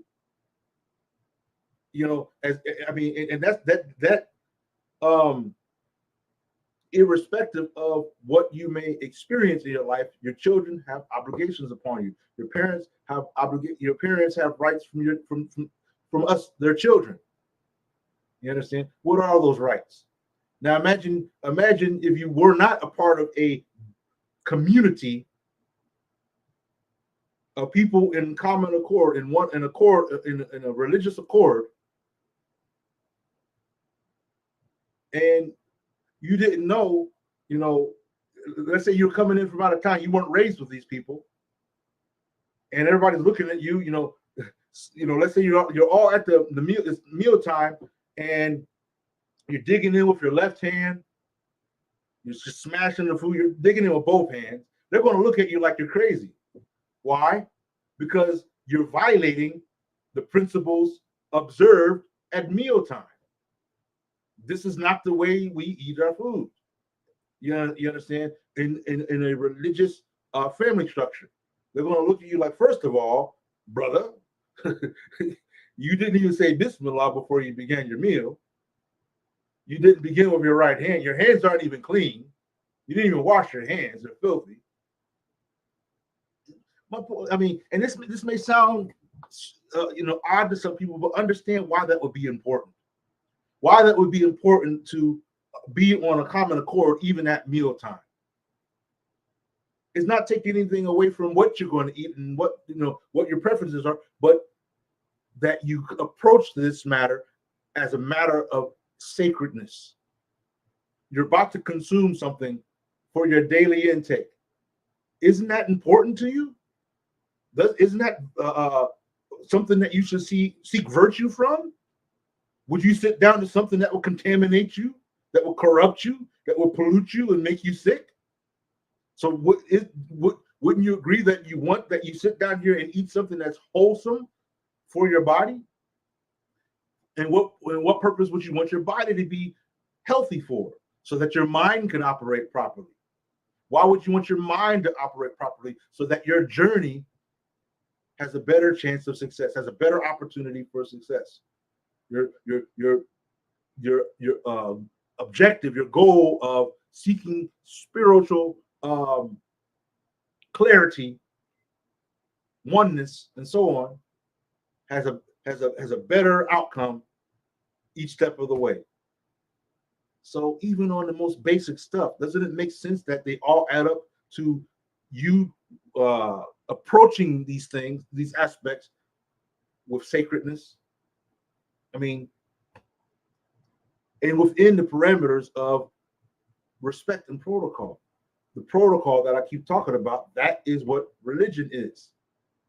You notice I haven't said anything about what you believe, what name you're calling the Most High. I didn't say anything about that.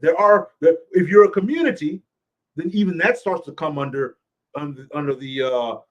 the capture of protocol. But if you're a community that understands the value of developing knowledge, you're not going to be limited. See, in a community that I'm acquainted with, we at least acknowledge 99 names. That's not to say there aren't more. We know that the names are infinite. But as far as a community be able to work with and utilize in their society, 99 names, because the meaning of those 99 names are directly relevant to our daily activities. The other aspect about these names is that it prevents us or protects us from falling out of the concept of what I said earlier, monotheism. When we know that there's only one Most High, we call him all these names, but we're only talking about the Most High, irrespective of the names that we say. If I say the Almighty, I'm talking about the Most High. If I say the Most High, I'm talking about the Most High. If I say the Merciful, the Most High, the Compassionate, the Most High, the Ever-Living, the Most High, the Infinite, the Most High, the Eternal, the Most High, the One, the Most High, the First, the Most High, the Last, the Most High. Names. Still names of the Most High. Protocol. So now if I'm in the same community and I was to suggest a name outside of the community's acknowledgement of the usefulness of the 99, I may not be doing anything wrong per se, but I may be doing something that could disturb the unity of that community. Let me try to explain it this way. Imagine if all I had was one name, or the community. Imagine if the community only had one name that they worked with. You understand? And any other name besides this one name, they're not trying to hear it. This is the name we're working with here. So if you come in with 98 other names, and every time you keep on blessing your food and this and that, you're using any variation of the 98 names that you know, they're going to look at you with a problem. Like, brother, that's not what we do here. Protocol. And the thing is, though, here's the flip side of this. As host, it's incumbent upon a host of a home to acknowledge a certain amount of compassion to a stranger guest, meaning that you are a stranger, meaning I don't know you. You are a guest here in our home. I'm going to you have some room to be who you are, because you may not know our ways. You may not know our practices. So we're going to give you a little breathing room of being, different. But if you're doing things that are holistically just complete violations, completely abominable, clearly abominable, then you're going to have to, we're going to have to show you the door. Like, look, we've got children here. Whatever that was that you were doing, that's not how we get down here. So there's the door. I'm sorry. We tried our best to show you some hospitality, but you're doing things that violate, the sanctity of our home. Now take that put that on a level as a community. That is religion that we're talking about. The way the entire community as a whole agrees to live when it comes to their approach to what's sacred, to what's holy, when we agree upon, because there is holy, there is sacred. The question is what are we unified with? What are we united? What are we able to all come together and say, this is what we all accept as true? Then what does that mean? Once we accept that, what does that mean for us? What do we do about this? What are the rules to this? What are the approaches to this truth? The minute you start to acknowledge the approach, the methodology, you are talking about religion.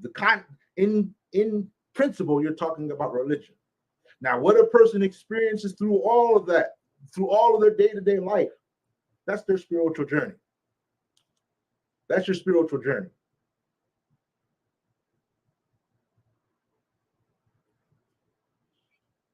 But the purpose of religion amongst our ancestors was to give us, our people, a common code of ethics, a common code of morals, a common code of values, a common code of how to approach sacred, a common code of how to respect other people's sacred. If you look at, if you read some of the sources that I have been talking about, you'll see that some people came with different names, but nobody hated anybody. They came with different names, but they came with the same understanding of how to treat each other, how to respect one another. They had a common understanding, like, I came with this name, but even as I come with this name, I'm taught that this is how we respect each other.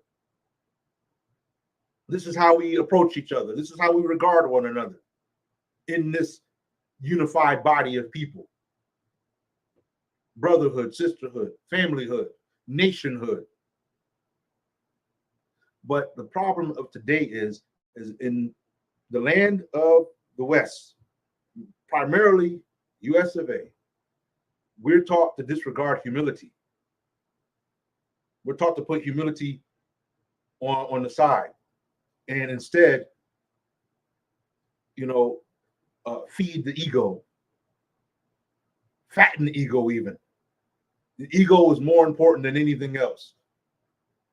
Wanting for yourself, regardless of whose expense, selfishness, greed, regardless of how morally balanced or immoral it might be. Feed the ego, feed the desire, feed. There's nothing wrong with feeding your desires. They would even suggest. No balance in that at all. The only checks and balances would be is if it prevents somebody else from chasing their desires in vain. So what you're doing is causing someone else to, if your advancement of immorality hinders someone else's immorality, now they've got to arrest you and take you away. But if what you're doing, do what you do, as long as it's not hindering someone else's pursuit of immorality, of shame, of unrighteousness, do what you do. Because it's all about you, right? It's all about you. You don't need each other. Man, you don't need your woman. Woman, you don't need a man. On and on it goes. And to find out that you're the only people on the face of this earth who has this concept. Where did we get it from? Because it's not from our ancestors. You don't find any songs from amongst our ancestors, any poems or any sacred writings where anybody ever talked this way. So where did it come from? If none of our ancestors talked this way, where did it come from? Like I told you, you may not believe it, but the programming is real, family. You sit there and think, oh, it's just a movie, it's just a TV show, but you need to understand the science of the brain, how the brain takes insight and sound. And it like I said, it can take certain sights and sound and immediately have certain effects. If you want to understand this, the example I like to give people is play some crazy sound and record water freezing, water crystals freezing. When you have crazy sound playing, the crystals will have one shape. When you have soothing sounds playing, the crystals will have another shape. And when you look at it close under a microscope, the crystallization of that was developing when there was crazy sound, the crystal itself looks very chaotic. It looks insane. But when you look at the crystallization of something that was developing when there was soothing sound, the crystallization looks very pleasant and beautiful to the eye. Why do you suppose that is? So imagine that and understand that your brain operates similarly because there's 72% water. So you don't think that the sight and sounds that you're experiencing are not affecting the anatomy of your body? They're affecting it very much. And in so doing, it affects the way you use your mind. And if the more twisted, the more corrupt it becomes, the more out of your mind you become.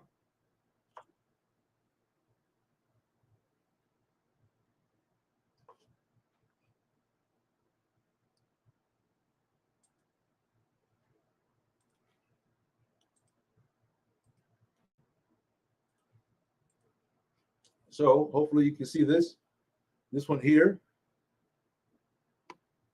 We're doing similar to what we did to the terms of religion.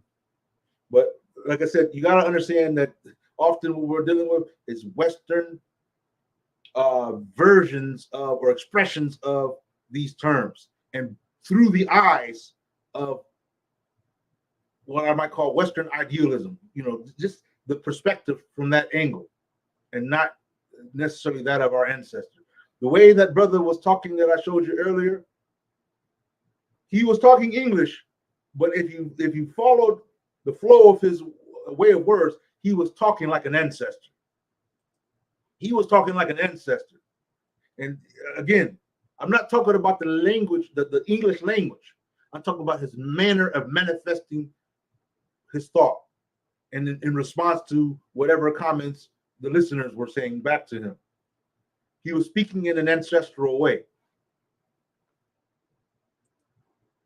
So here says spirituality, late 14th century, immateriality, and in parentheses of angels, also the clergy, also ecclesiastical property, things pertaining to the church, from Anglo-French, Old French, and directly from late Latin. The meaning, quality of being spiritual tendency is from 1500 C. The seldom used sense of fact or condition of being a spirit is from 1680. Also, in early use was spirituality. English is blessed with multiple variants of many words, but has made scant use of most. One of the things I can tell you as far as the English rendering is that it does admit to the term of spirit as applying to breath or energy, you understand, vibrant, like vibration, things of that nature. All these things are associated synonymously with the meaning of spirituality, not just your life living experience. In other words, spirituality is more than just meditating and eating lettuce and a healthy diet every day. It's a bit more bigger than, it's much bigger than that, because it's dealing with every aspect of your manifestation in this world. You understand how you manifest and how you experience yourself. You understand? Again, that intro extro concept, introspection, extrospection, or whatnot, is dealing with all of that as you are experiencing it. You understand? As you are experiencing it, and you know what would be of a benefit to any person reflecting upon what I'm saying here is to understand that it's not, none of your experiences are random. None of what you experience is random. It's the product, it's the outcome of what you have manifested, the way you have manifested yourself, where time and space, all of that, that's the outcome of what you would experience in your spiritual journey. You will walk water if your spiritual journey places you in the environment at the proper time and place and development where you will walk water. So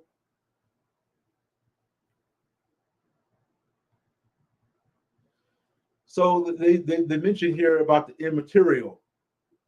So it makes sense that when you're dealing with spirituality, that you're not entirely involved with materialism. But that's the thing about religiosity. You are dealing with materialism, but the idea is not as if materialism was the objective, but really a means to an end. You have a house as a means to an end for you and your family. You obtain wealth as a means to an end for the support of your family.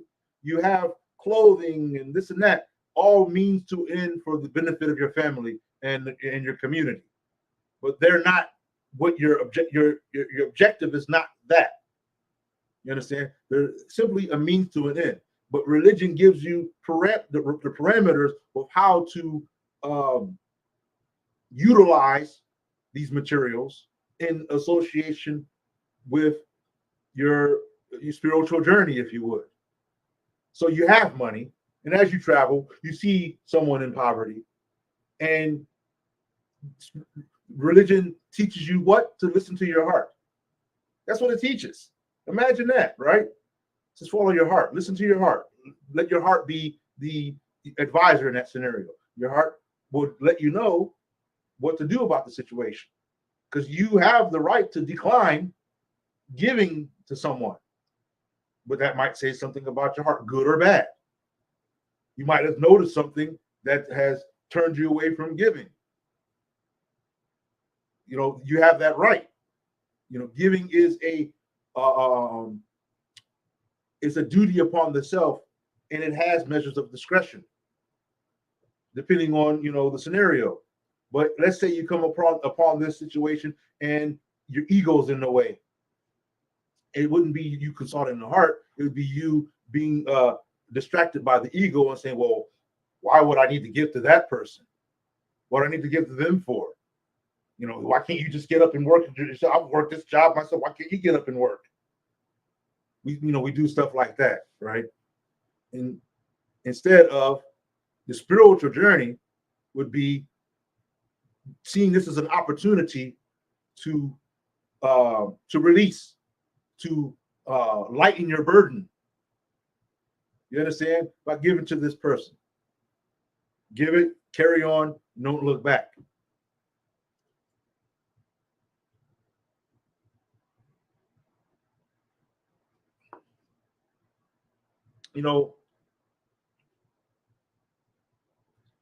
I believe that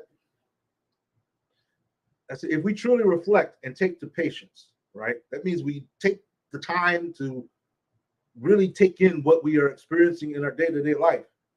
we would have the answers to every single questions that will come up in our life. How can I say this? Because one,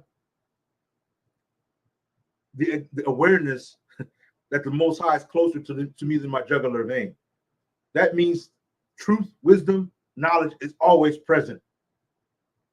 Whether that I'm not observing it at the time is one thing, but it's always present.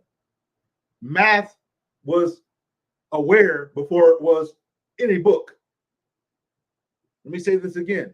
Mathematics was aware before it was in a book. In other words, we were aware before we wrote down in a book mathematics.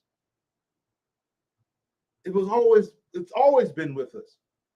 Whenever you take the moment to observe anything, the truth about it manifests. Some observations take more time than others. That's why I said take the patience. Often I believe it is impatience that keeps us from the answers we seek. Most of the time we don't have enough patience to really qualify for the answers we're looking for. You know, it makes me think of that image that somebody put where they're showing people somebody's digging in the ground and they're looking for a treasure, looking for diamonds or something, and they were like this close to reaching the diamonds, and they gave up. It's like that. Our impatience often hinders us from what we're looking for in the first place. Some things they require, it's like a plant. Some plants don't grow as fast as the other plants. I know because I grow plants. And some plants, I can plant them all in the same day, but I'm going to have to be patient differently depending on the plant that I grow. Because they're not all growing, they don't all germinate at the same speed. That's how life is. So everything requires its certain quality of patience. Some forms of patience will require your entire earthly lifespan.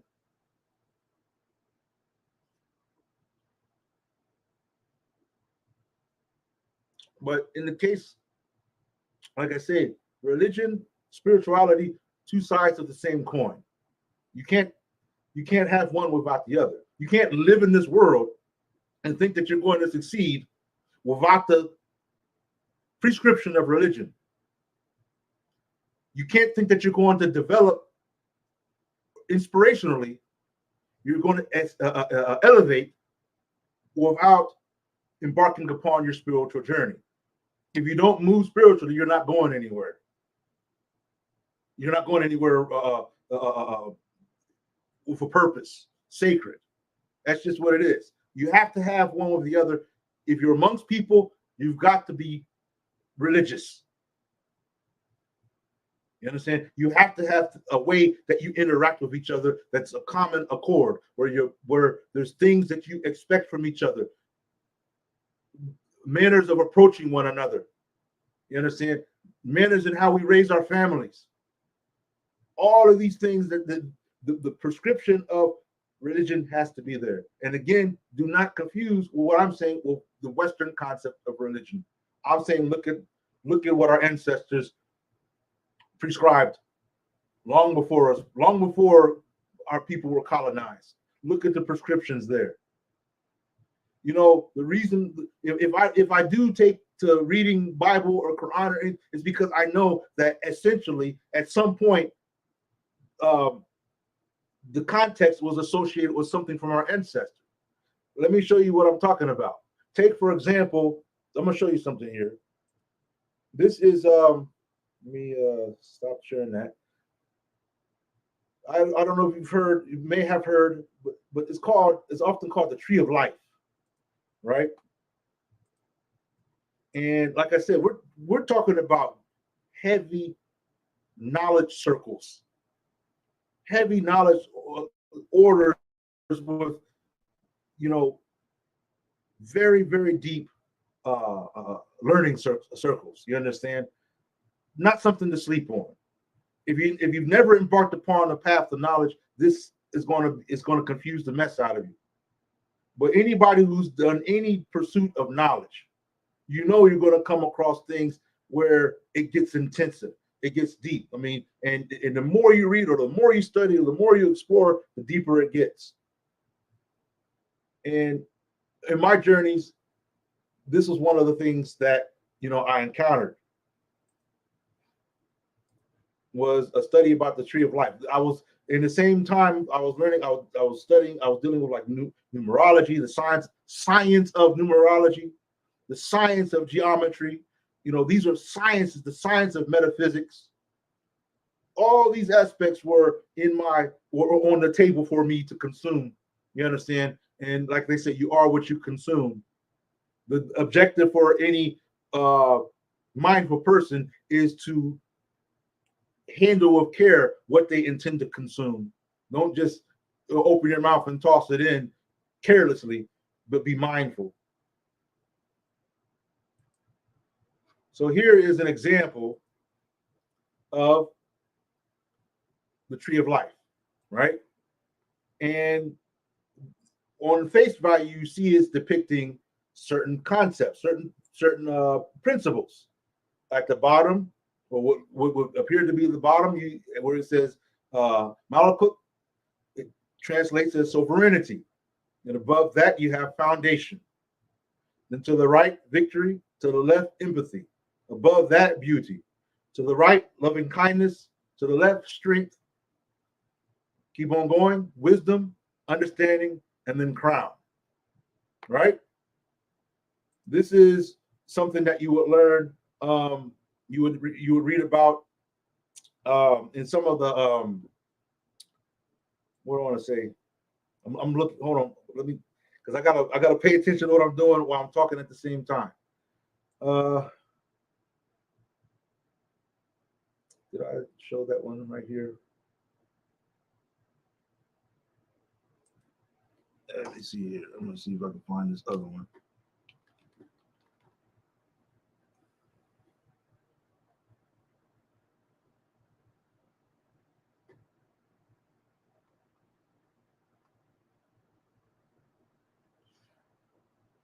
Because I think I might have closed it by accident.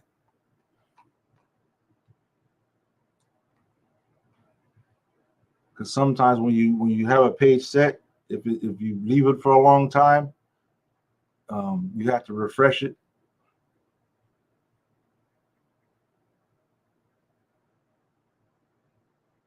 Anyway, some people might recognize this structure in a collection of learning called Kabbalah. You see something in that, but what I will show you, and what some may already know, is it's actually much older than the time period in which the Kabbalah was produced. But it only goes to show that this has been a study that's been going on for a long time. All the way even through our ancestors. You understand? Some of the meanings are different when you look at different regions of the world, because it's not just in a Kabbalistic concept, but it's also something that's been understood through the ancestors across the world abroad, from the Americas, ancient China, and so on, and especially ancient Kemet. You understand? You will find that this has been like a concept that has been built on for a long time. You understand? It's if you would, a religious science. Listen to what I'm saying. Just like I said, there's the science of geometry, the science of numerology, the science of religion. Imagine that. See, what people are hating on is not the science of religion. They're hating on the corruption of religion by Western ideals. Just like what atheists are disbelieving in is not the actual supreme being, if they have any intelligence, but the Western concept of supreme being. Listen, if you don't do anything, listen to people's choices of words. If you listen to the choice of words that many atheists have to say, the descriptions that they're giving are not the descriptions, or not. They're not talking about the Most High. Same with religion. When people are talking, when people who have something against, quote unquote, against religion, they're not even the reasons, the descriptions and the identities that they're given is not religion that they're talking about. It's not ancestral religion. It's Western thought, Western concepts. We're not talking about any of that. This has its origins, just like if you ever heard of something called the Ten Commandments, it has its origins. Let's look at this for just a minute. Here, I'm going to share this tab. This is an older variation of the use of the same thing called the tree of life. You understand? Here, Pat Neteru is the rendition that we have here. Now, I will say that I've seen variations of this where they have more or less points of Neterus. But here at the bottom, you see Geb, number 10, the physical world. Then to the right, devotion, dreams, trance. To the left, or to the middle, I should say, is the devotion, dreams, trance. To the right, congregative thinking, the imaginative, social harmony, joy, artistic expression. To the left, segregative thinking, thoughts, ideas, beliefs, rationalizations. Then goes up. So we went from Geb to Aset, Heteru, Sebek, Heru, circumspect, thinking, free will. Then it goes from there to Mat, laws that govern nature, interdependence, Harukuti, divine justice, executor of law, analytical thinking, Tehuti, omniscience, all-knowing, will of God, seed of intuition, Sekert, omnipotent, all-powerful, seed of understanding, Asar, omnipresence, you are one with all, Amen, concealed, hidden aspect. So that's another example, tree of life, or Pat Neteru. But the thing I want you to realize is that that a concept that's going on here is a concept that has been ancestrally expressed across the world wherever we have been. If I go to right here, this is from the Americas. This is a tree of life of the Mayan peoples. This is an example of the tree of life of the Mayan peoples. And one of the early natives of this landmass, right? Further, of like Mexico and what have you. And here they're expressing an idea of tree of life in whatever symbolic significance they had for it.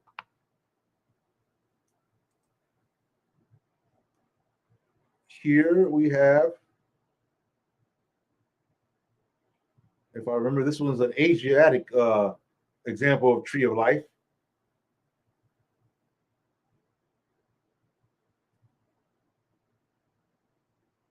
Let me see here.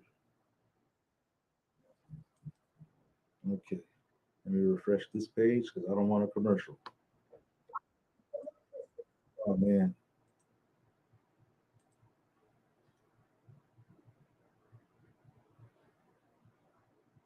So one of the things that seems to be what I experience when I hear people talk about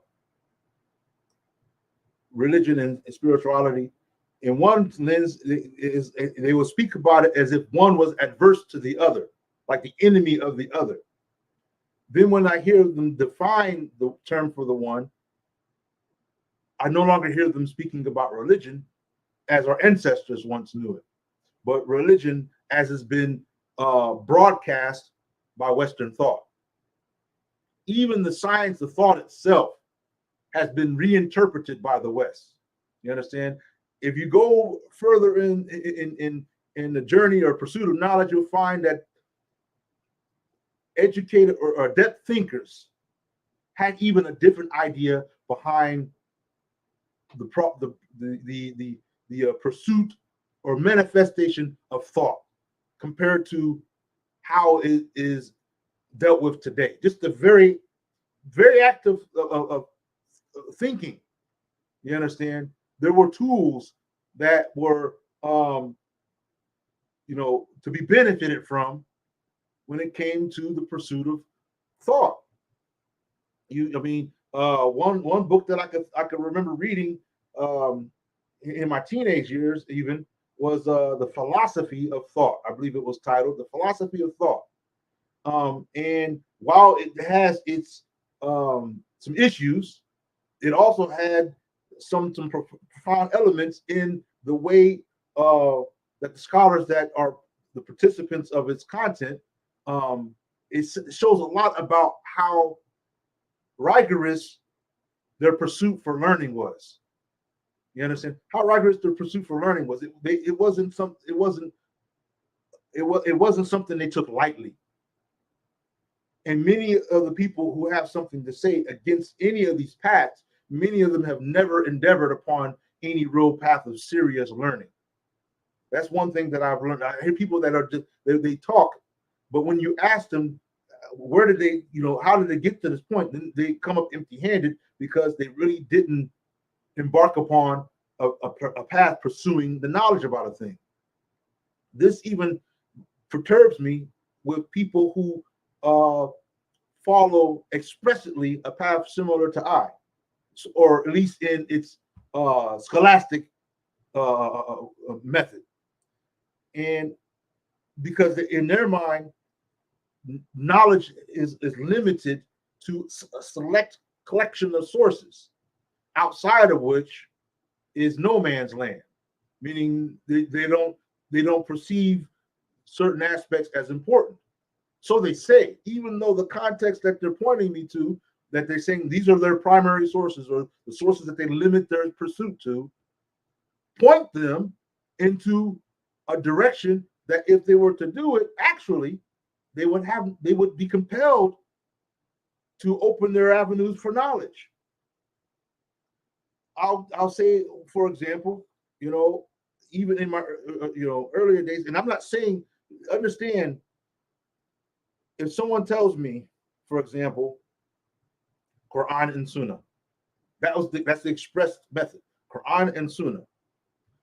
But by saying this, Quran as is interpreted or translated by this particular sheikh of this particular school of thought, Sunnah as it's understood by this collection of hadith, by this particular group of scholars who said these hadiths are authentic.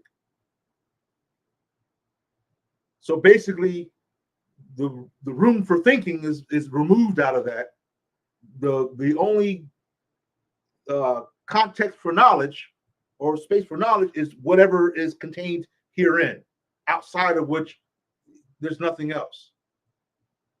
Except for what? The knowledge of how to build a car, the knowledge of how to build a house, the knowledge of how to, right? But what happens when you build a house? Imagine you build a house, and as a result of building a house, an intuitive moment comes. An inspirational moment is experienced by you. A reality that you would not have had you done anything else. But as you're building this house, the light kicks on. Yeah, man, I'm building this house like this. And here I am. And how much similar is my construction of this house with such and such and such and such? What I'm saying is eureka moments that you go through. What do you do with those? If all you are limited to is, I'll give you another example. If all you're limited to is, well, here's the book that the people who say they are Jehovah's Witnesses, here's that book, and the only material that they read are all the materials that come from booklets that come from this organization. I'm not belittling anyone's pursuit of knowledge in and of itself until it gets you to the point where you're confined, where you're shackled to where you cannot think outside of this parameter. Be safe. I encourage you to be safe, because just as well as there's profound knowledge, there's also deadly, dangerous knowledge. You understand? There's also deception. So yeah, I encourage you to be safe. I say, like I've said before, in Mecca, the holiest place for those of us who follow this path that we call the Sunnah, that we call the Deen, I should say, that leads us to a practice called the Hajj. The Kaaba is a sacred shrine, shaped like a square or a cube, I should say, a cube. But I say, well, it's symbolic to a house. Inside of a house, you're safe and secure from the elements, right? But you can't go anywhere. Where are you going? You can't go get your daily bread, that's for sure. And it's by going out to get your daily bread that you're going to encounter this, that, and the other, for better or for worse. You're going to encounter sight and sound. And it's the sight and sound that's going to be either something that lifts you up or brings you down, depending on how you handle it. I say, what's interesting to me about the Hajj is that all the Hajis, the pilgrims, are outside of the Kaaba. Nobody is inside. They're all outside. As if ever there was a sign from the Most High in this situation, it would be to think outside of the box. If ever there was a living, live version of that, that would be the Hajj. If you wanted to see a living, live version of, quote unquote, think outside the box, that would be the Hajj. Because that's exactly, everybody's outside of the Hajj, outside of the Kaaba, the house, you understand, coming from all different places on the globe. From east, from the west, north, south, all coming to a common locality for a common cause, for a common purpose. Okay, so if ever there was a sign. And similarly is the case of our pursuit in this journey of learning, of development, of elevating.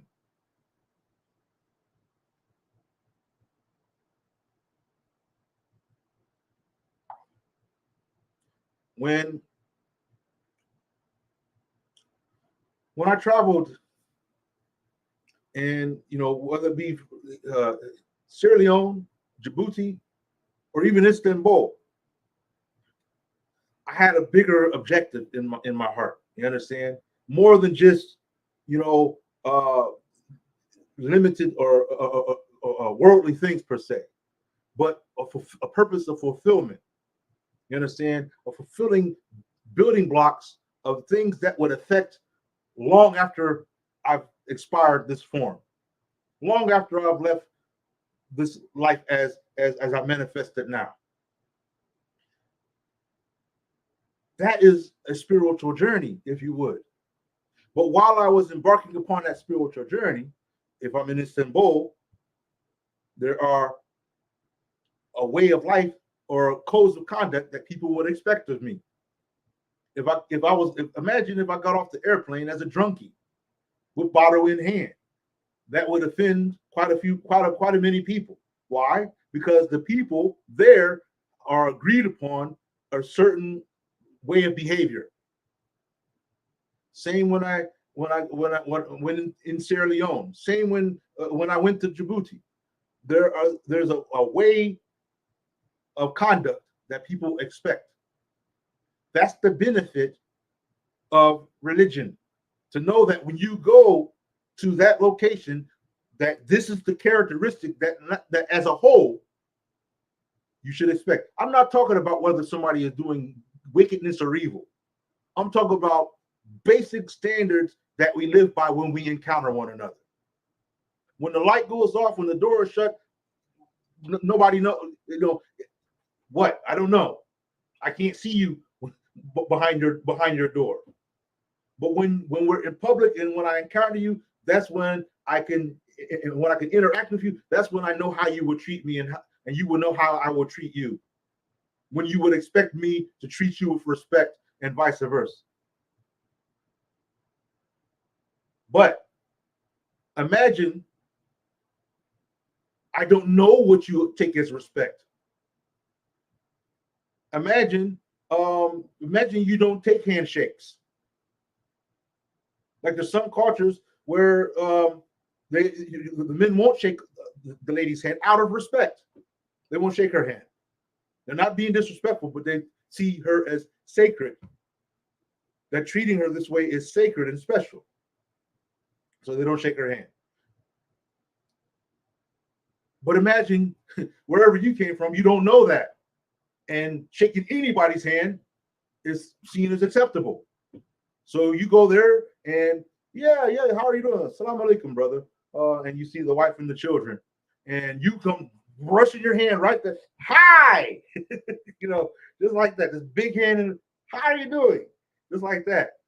And the wife was like confused, startled. The husband is like, hey, whoa, right here.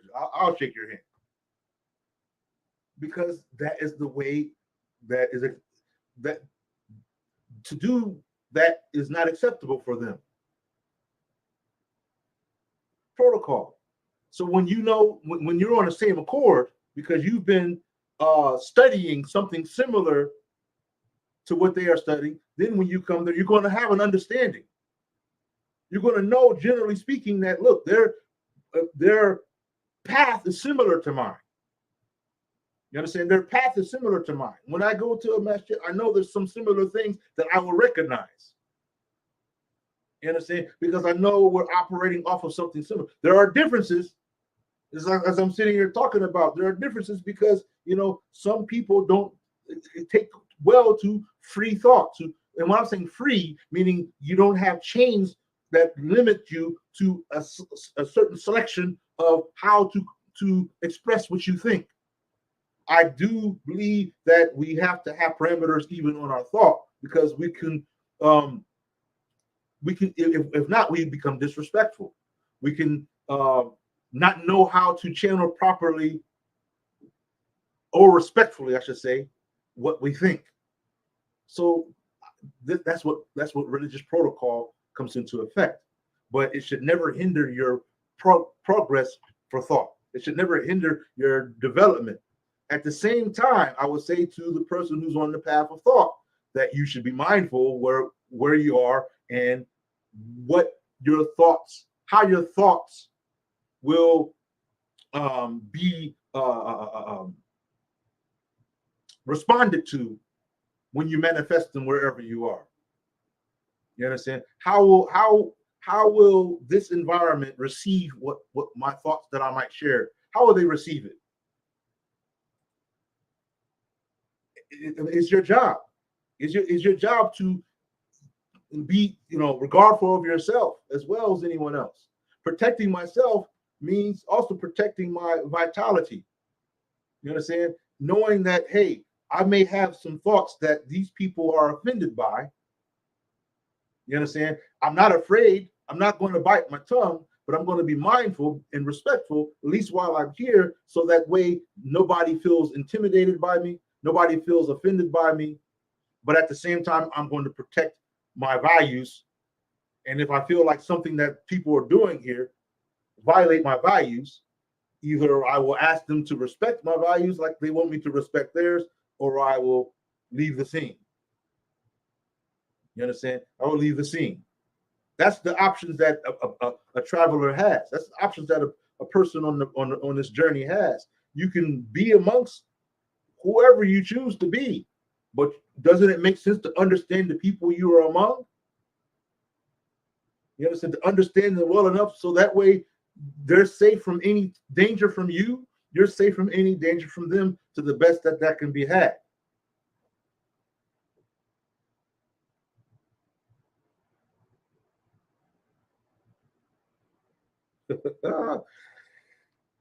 Okay. So here's the question that's popped up. Peace and blessings, brother. Can you give us some more examples of how we should be careful of how our thoughts could manifest in different environments? Sure. In fact, many of us from the States should be well aware. Given this time where a lot of dangerous hostilities are going on at the hands of certain nationalities in the world.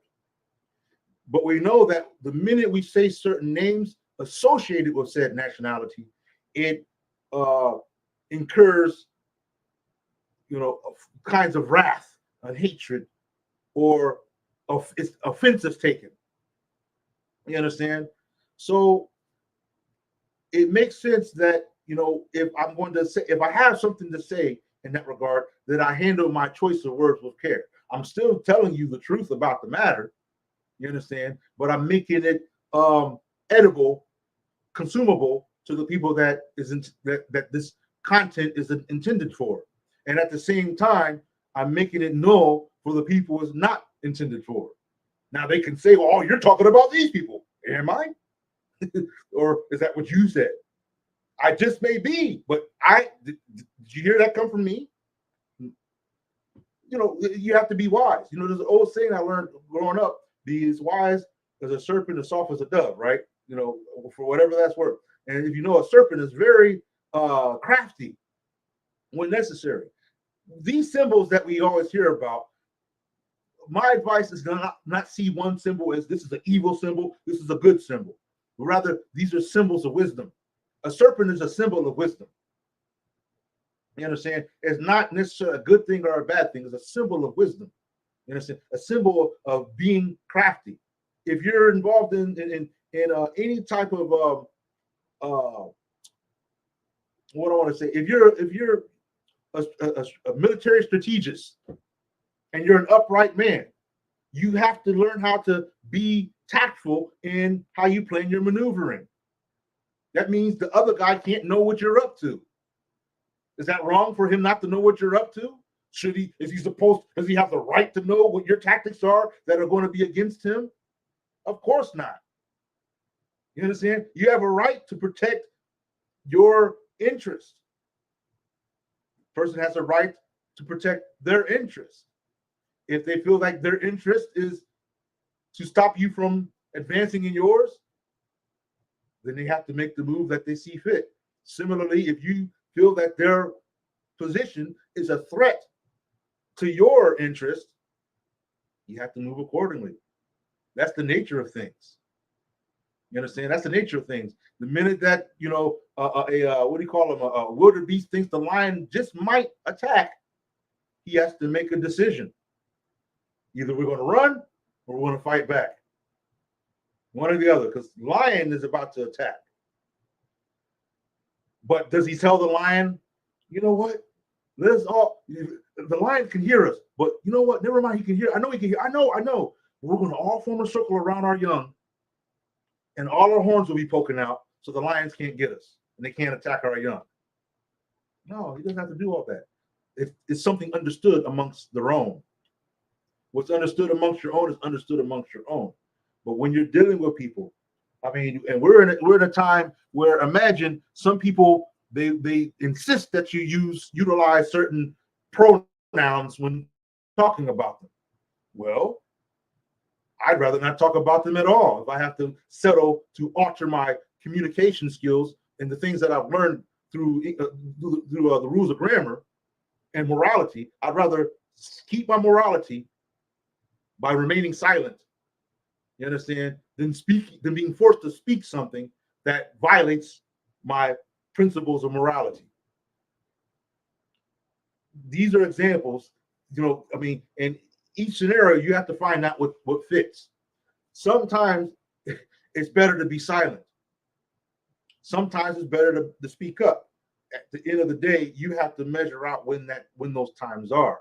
And I think that when a person, like I said earlier, exercises patience with yourself long enough to hear yourself speak something to you. I'm not talking about, on some lunatic stuff. I'm talking about true consciousness, real consciousness, where even yourself will let you know, man, we need to leave this alone. What's wrong with listening to yourself? What's wrong with that? What's wrong with listening to your own self-advice? Man, I don't even like what they're saying. Somebody should do something about this. What do? You sit, or do you respond to the advice of yourself when you know the right thing to do in any given situation? That's why I say, in every scenario, if we were patient with ourselves, the answer will, if you would, descend upon our heart. We will be inspired, literally inspired, with the proper course of action, the proper wisdom, if you will, or if not, directly will be pointed to where it can be had.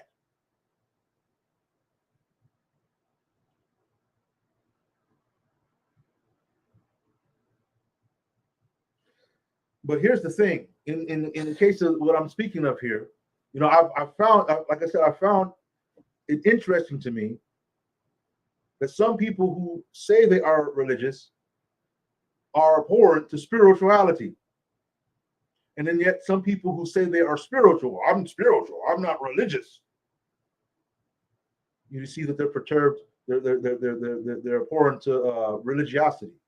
But like I said, when I ask questions, I end up finding that the thing that they're talking about when they talk about religion is not religion at all, but the devilry, the foolery that's been propagated upon us. When I hear the brothers talk against the so-called spiritual practices or heretical, they like to say heretical, it ends up not being something contrary to the religious practices. I said, well, what do you say we don't for example, we don't speak spells over the sick or something like that. But yet, if I take, some words from the Quran or something and recite them over somebody that's sick, what am I doing?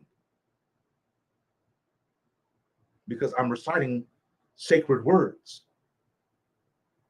I'm not going to sit there and tell you that the Quran is the only sacred word on the planet Earth. I would be silly if I thought that out of all the experiences that we've had in our human existence, that the only sacred words that exist on the planet Earth is the Quran.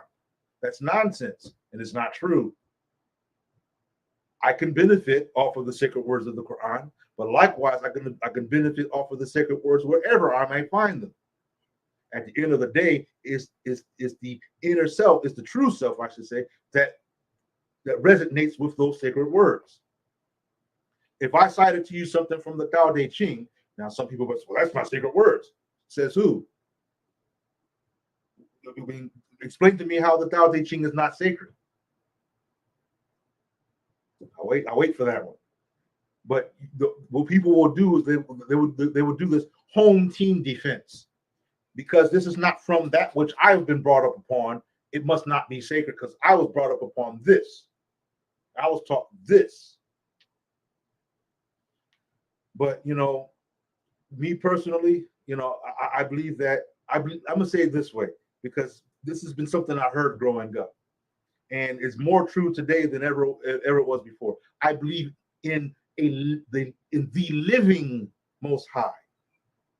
The living Most High, living today as living yesterday, as will live tomorrow. Why do I say I believe in the living Most High? Because this means that there's continual involvement with my life, continually manifesting closer to me than my jugular vein, continually inspiring, continually opening my eyes. Doesn't stop. I may close them, I may stop, but the actions of livingness continue and continue and continue. And so that said, that means I should be able to hear the inspirational voice of the Most High, even to this very day. The inspirational voice of the Most High did not stop with the Bible. It did not stop with the Quran. It did not stop with Hadith. It did not stop with Bhagavad Gita. Are you telling me that the Most High just suddenly becomes silent and then there's nothing more to say while we live on the planet Earth? Even as we read the sacred books of the day, inspiration comes as you're reading, like, as you're reading it. So what do you do with that? When you're inspired, as you're reading a sacred text, a sacred verse from the Quran or the Bible or whatever, what do you do with it? Do you, I've gotten this bit of inspiration here. I'll just ignore it because What? That's why I'm saying, the journey is continuous. It doesn't stop until you stop, until you leave this life. That's when it stops. When you leave this the life as understood in this parameter, and that's not even the real understanding of life, the way we've been made to understand it. You understand? So even life, when we speak of life, we have to even reject that rendering of it. It's not just the meaning of religion that we have to overhaul. The meaning of the term God that we have to overhaul. Even just your everyday words. Your everyday words, you'll find out that somehow, somewhere in there, it doesn't quite add up or amount to, you understand, what it's trying to amount to, or what it would have amongst our ancestors.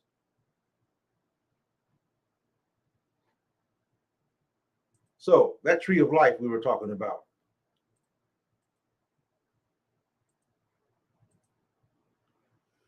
Here what you see is the brain and the spinal column. And to the right of it, you see another version or rendering of the tree of life. Okay, with all the elements, power, throne, dominion, virtue, all these things, and so on and so on. And so what they're doing is they're associating aspects of the tree of life with the physical anatomy of the brain. To understand this better, or to deal with this, understand that your whole anatomy is empowered.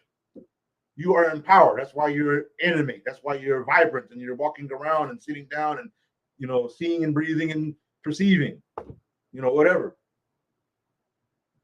But you need to understand the incorporeal aspects of this as it associates with your spiritual reality, which is your real reality. Religion helps you to operate your spiritual reality in the world of material things, of the struggle to survive as a community, as a family, as a people. That's what true religion is supposed to do. It presents to you order, look, if I had a spiritual experience and I break bread with you on it, and let's say through that experience, perhaps I even have visions, revelations, inspirations of a land that we should all buy. So I say, brothers and sisters, I just had this dream. There's this land over here. If we get that land, and raise our family there, we will be on next level, agenda right then. The minute I start telling you the instructions of how to do it, I'm teaching you or telling you religion. I'm telling you, not only do we buy the land, but right over here, there's oil under the ground. Over here, the ground is very fertile. So we want to put a fence around that area. We want to put the cattle and the sheep and the goats over here.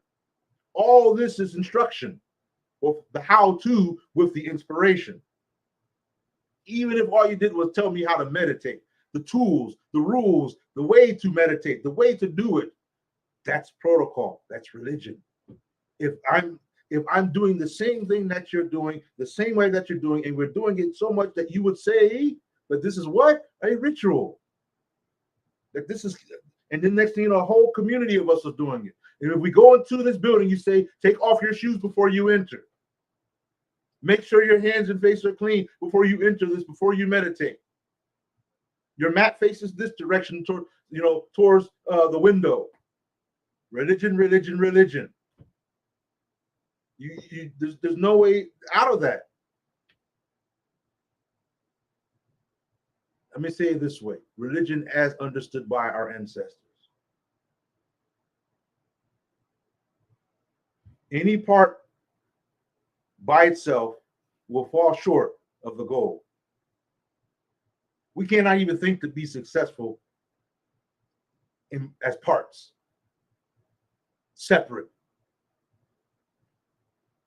To see only one side of the coin is only half appreciation. So you only, peace and blessings. You only see the one side. Well, I'm just spiritual. I'm not religious. So what do? You just stay in your house? You stay in the cave? Are you a hermit? The minute you tell me you go to work, I'm going to ask you, are you following any laws? Do you stop at the stop sign? You stop do you go when the light turns green? Are you washing your face and hands? Do you take a bath when you come home? Do you put on clean clothes, or do you keep the clothes you had on yesterday? Do you take your clothes to the laundromat and wash them and clean them? Religion, religion, religion, religion.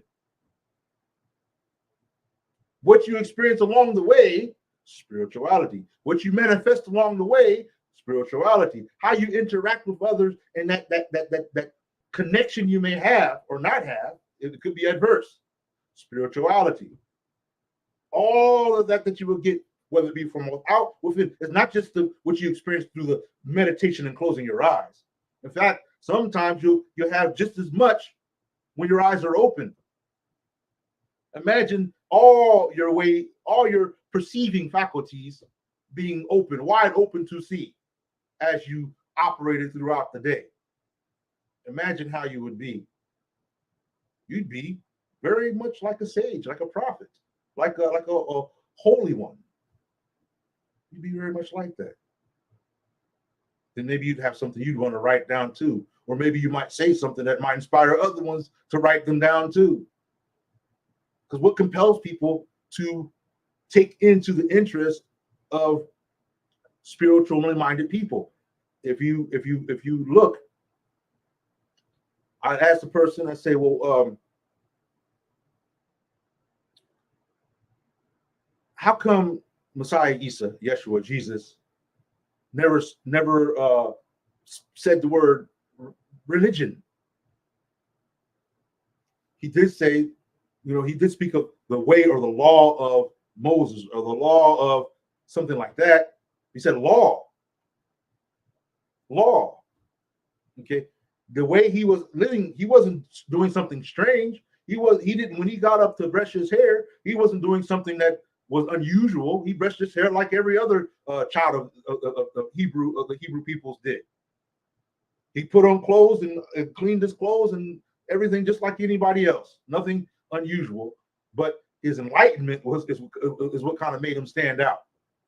You understand? That inspiration that was manifesting through him. It made him glow a bit. But other than that, he operated according to the religious practices of his day. He operated according to the religious responsibilities of his day. And this has been the way for all these people that we read about. You understand? All these people, I say people, because if I say something else, then we put people on pedestals that didn't even ask to be put on a pedestal. Show me where Moses asked to be put on a pedestal. Show me where Jesus asked to be put on a pedestal. Show me where David or any of the prophets that you read in the Bible or the Quran, where they asked to be put on pedestals.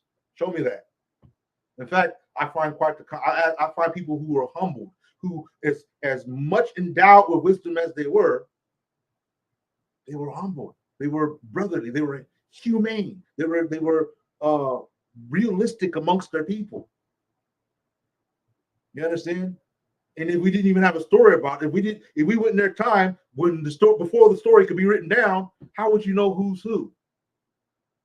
When they came to the time of the Prophet Muhammad, they had to actually ask somebody, which one of you is him? Because nobody, the travelers, the guests or whatnot, didn't know how to identify him, because everybody was behaving commonly. So they had to point him out. And that's the case with a lot of people. If you remember, one of the stories has it that the baby Yeshua had to hide amongst the people of Kemet, which one says a lot about who the people of Kemet were as far as their likeness. But my point is that even there and then, there was nothing. People didn't go around with banners and signs and flags pointing out I'm this religion and you're that religion. Like in today's age, you see that. I think if I could think back in time, I think the Ottomans did something. When they had their ancient masjids, they put crescents on top of their masjid. Churches, of course, they had the crucifix. And I'm trying to think beyond over that, these symbols. So symbols have always been there. Different communities had their symbols. But I'm trying to think about when people became hostile solely for the sake of so-called religiousness, which brings me to another point. If we look, see, do I have it here? I'm about to close some of these pages.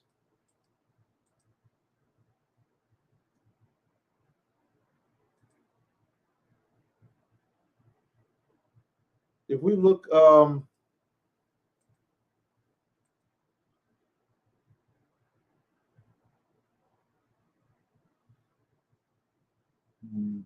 is it at?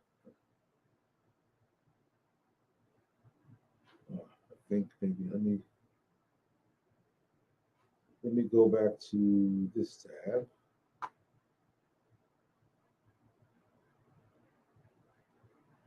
Yeah, I think if memory serves me correct, I was looking at something about, like, for example, the use of the term Christian in the Bible, right? And I'm gonna just show you something here, if I can. The use of the term Christian in the Bible versus how the term Christian is used today, right? Let me go back here. You'll find that the further you go in time, the least likely the way that the terms are used today, they weren't used during the earliest times in that way. In fact, if you go further in time, its earliest usages were actually name calling. People were who wanted to be hated on because they were, believing in what Messiah Yeshua was coming with. They used this term in Greek to hate on them. But I'm pondering at the fact that the Messiah never called not one of his followers Christians. I'm just, putting it there. He didn't call any of his followers Christians. So if he didn't call any of his followers Christians, what did they call themselves? What did they call themselves? Now, I understand that as a people, one of their identity, one of their aliases, I'm talking about the people who are surrounding Messiah, Isa, Hebrews. But let's go up in time. If we know that Africa is the cradle of civilization, right? And we know that from out of Africa, people migrated to different places, in some cases, very far. One of the places is Chaldea. That's said to be the birthplace, according to some of these people that are expressive scholars, of Abraham. Chaldea. He was from Chaldea. At the time he was from Chaldea, he was not called a Hebrew. While he was in Chaldea, he was not called a Hebrew. Nobody called him Hebrew. Nobody called him even Al-Hibr. Al-Hibr is the Arabic variation of Hebrew. Al-Hibr. Al-Hibr, or Hebrew, means from the other side of the river. So while he was on the side of the river that he was born on, nobody called him a Hebrew. So what was he? He didn't start being called a Hebrew, let alone Abraham, until he started his journey, his spiritual journey. When he took upon his spiritual journey, which included him challenging his father, challenging the people in Chaldea, which made it so that they were so angry at him that he had to leave, because he was challenging their concept of how the Most High manifests. This is not the way the Most High manifests. He's not stones. He's not statues. You understand? These stones and statues are not gods in and of themselves. So he had to go. They were trying to get him. They were trying to hem him up, burn him in the furnace and everything. He had to go. Now, once he crossed the Euphrates River, now he's got a new name, the Hebrew, because he was from the other side of the river. That's where he came from. Now he's called the Hebrew. Okay, we know that he's melanated. We know that because of his ancestry. Okay, even if you go up to Ham, Shem, and Japheth, they were all melanated. You're not going to have two completely different species from one father. Father like son, like father like son, right? Melanated Japheth, melanated Shem, melanated Ham, melanated father, and so on all the way up to their ancestry. Anyway, that's another thing. Now he's called the Hebrew. So what was he before he became called the Hebrew? So that's another thing to deal with. What was not only what was he called before he was called Hebrew, but what was his way? Did his way have a name, or is that something that we have done as a result of Western influence, where we got everything's got to have these labels? This is this, that's that. Or you understand? Or was he a holy one, a righteous one of the Most High? And that's that. Father of nations.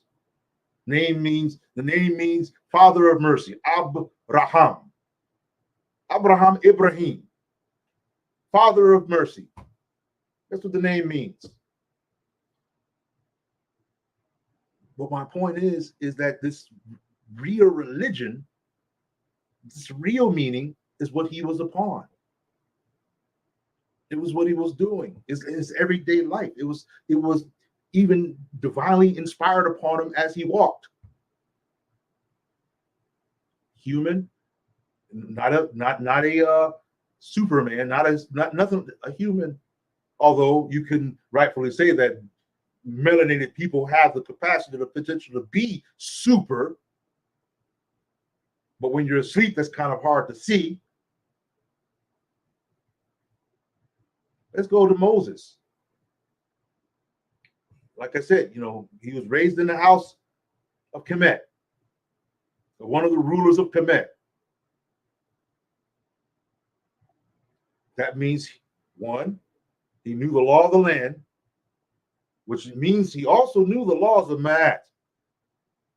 Let's take a look at these laws of Ma'at real quick. Let's take a look at the laws of Ma'at. Right there we are. Let's take a look at the laws of Ma'at,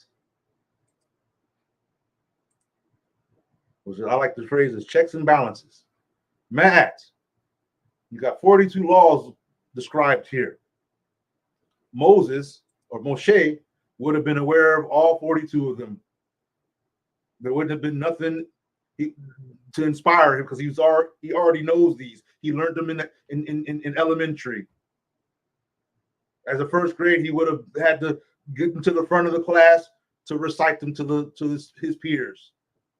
He was, and being in the house of the rulers, being in the house of authority, according to the story, he would have had the optimum education of the day. The best of that education you could get in those days. So he would have known the laws, he would have known the customs, he would have known policies, you name it. Anything that would have developed quality leadership, he would have been endowed with all of that. And this isn't to belittle Moses, but this is to bring about understanding of what quality, the type of quality of a person we would have been dealing with once he had his spiritual inspiration about his people, who were at that time called Hebrews. He would have now been able to, once he had that moment, he would have now been able to have empathy for their condition. Because it's, wait a minute, I am one of them. How are my people suffering like this, even at my own hand? That's enough to make a man abandon and leave and go and travel and get some air, free up his mind a little bit, because that's a lot to chew on. And that's exactly what he did. He left on his own accord, even against the advice of his quote unquote adopted parent. But in any given case, the result was a spiritual journey, a spiritual experience. But what was his religion? What was he doing? Because at that time, he learned what he had learned through the development, albeit his mother got to indirectly raise him, because she ended up getting permission to nurse him, according to the story. So you can imagine that she's going to, piecemeal, the Hebrew way to him. But what was the Hebrew way?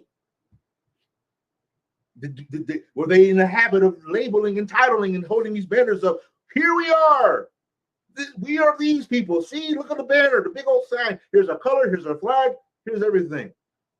Or was it more personal? Was it more direct? Was it more innate? I'm saying to you, family, that your religion is innate. You're religious by default. I'm not talking about because a book told you so, or because you saw it written on a wall. I'm saying you're religious by default. The minute you come out of your mother's womb, you came out through a religious canal. That's a sacred way that our ancestors have been doing repeatedly on and on and on again. We're religious by default. And to be caught up in these English words is part of the cause of our suffering and division, because we're so caught up with the program of the land.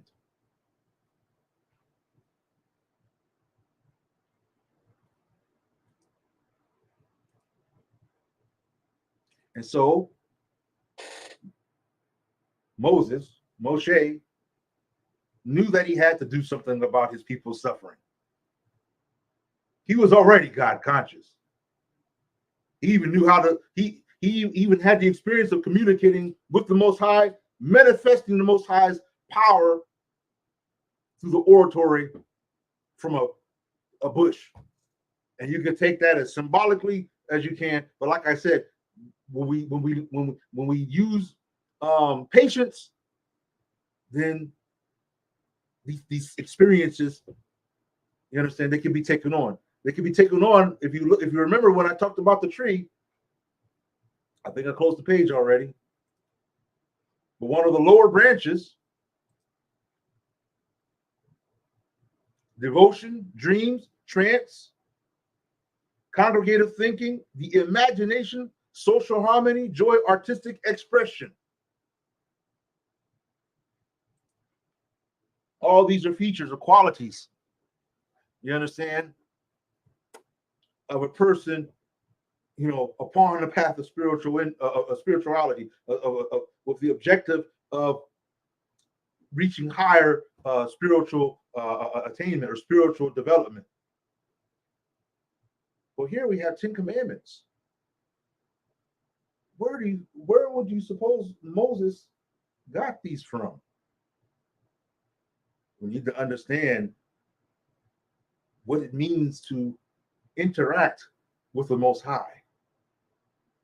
I know when we've been taught to belittle the presence of the Most High, the intraconnectedness of the Most High, the fact that we manifest, each one of us, the very breath of the Most High, the very self, because that's what self means, breath. The very breath of the Most High. You have to understand that the children of Israel, like those of us in the land of the Americas today, had completely lost our way. You think that, it was in the interest of that particular ruler of Kemet at the time to allow the children of the Hebrew children to be educated upon something that would strengthen and empower them? Oh, no. That we can't have any of that. But if you are of the ruling class, the elite class, you're going to know all these things. Like I said, Moses would have been well informed. But when the question came of how to rescue his people, he needed to be inspired. Now, one of the things that inspiration teaches you when it comes to dealing with people that have not the wisdom that you might have obtained up until your point, they may not be on where you are at the path, and sometimes you got to break it down a little bit. You got to come down some notches. You can't give them the whole scenario because they're not going to get it. 42 laws. Moses, what on earth are you talking about? We can barely get past 3 or 4 or 5. You want to come with 42? Moses, imagining this happening or pondering this. I'm going to even say imagine, because you need to understand the significance of imagination in the human experience. Because we belittle, they've taught us to belittle all the magnificent aspects of our nature, of our being as a people. And the imagination, as you saw, is a part of the tree of life. So what do I do? I can't give them the 42 laws that I've been taught when I was growing up in the house of the Pharaoh. What do I do? Let me go back to the one that told me to take off my shoes because I was standing on sacred ground. That one might be able to help. Man, a burning tree of life, a burning bush, flames, inspiration, burning, brightening, bold, making what was once unclear so very clear. I need to make it easy for them. I won't be able to get all of them, their attention, but at least enough of them will be able to understand, if not overstand. But it has to be easy for them to take in. It has to be easy for them to consume. Let me give them 10. I'll give them 10.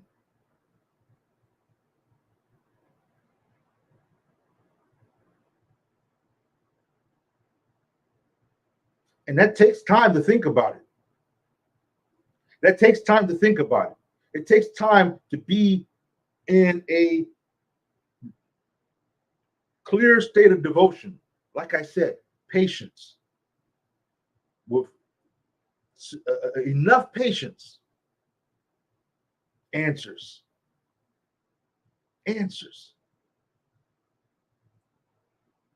Look, the Most High is closer to you than your jugular vein.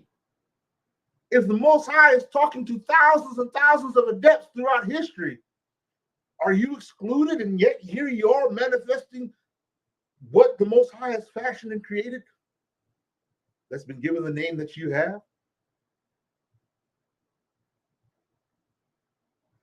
Any of these adepts that we've ever read about were other human beings, you understand, doing what's in the nature of the human being to do. But what's also in the nature of the human being is that if we are misprogrammed, if our minds are corrupted, if we are miseducated, if we are cut off from our ways, then we become heedless. And the thing about heedlessness is it leaves a void.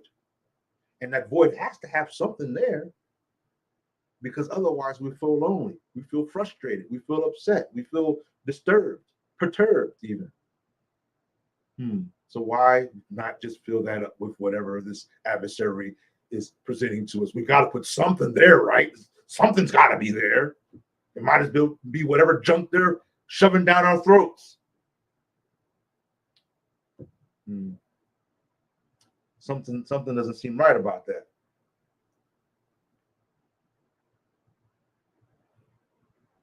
Something doesn't seem right about that.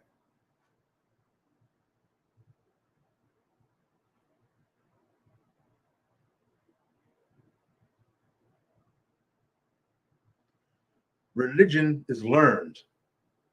We learn our religious way.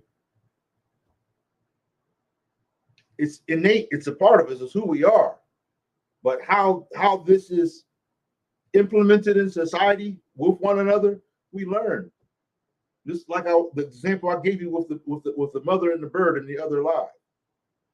The bird, the young looks up to their parents, their elders, their adepts of how to be what this thing is that we call a human being. We learn from these. That what we're learning is your religion. When you learn how to not just stand up and walk, but how to walk with confidence. How do you know what a confident walk is? You learn how to clothe yourself in a way that's modest. How do you know what that is? You learn.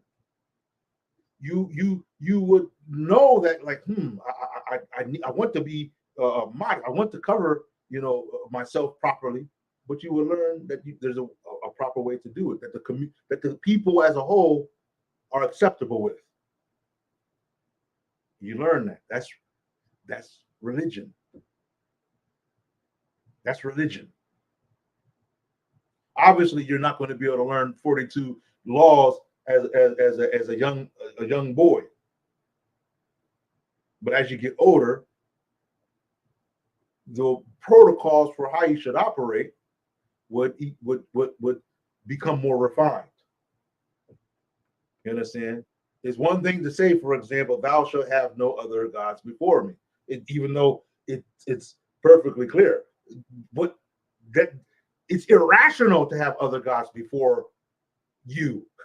You understand? When the Most High is closer to you than your jugular vein, how foolish would it be to make something else more relevant, more superior than that which is closer to you than your jugular vein?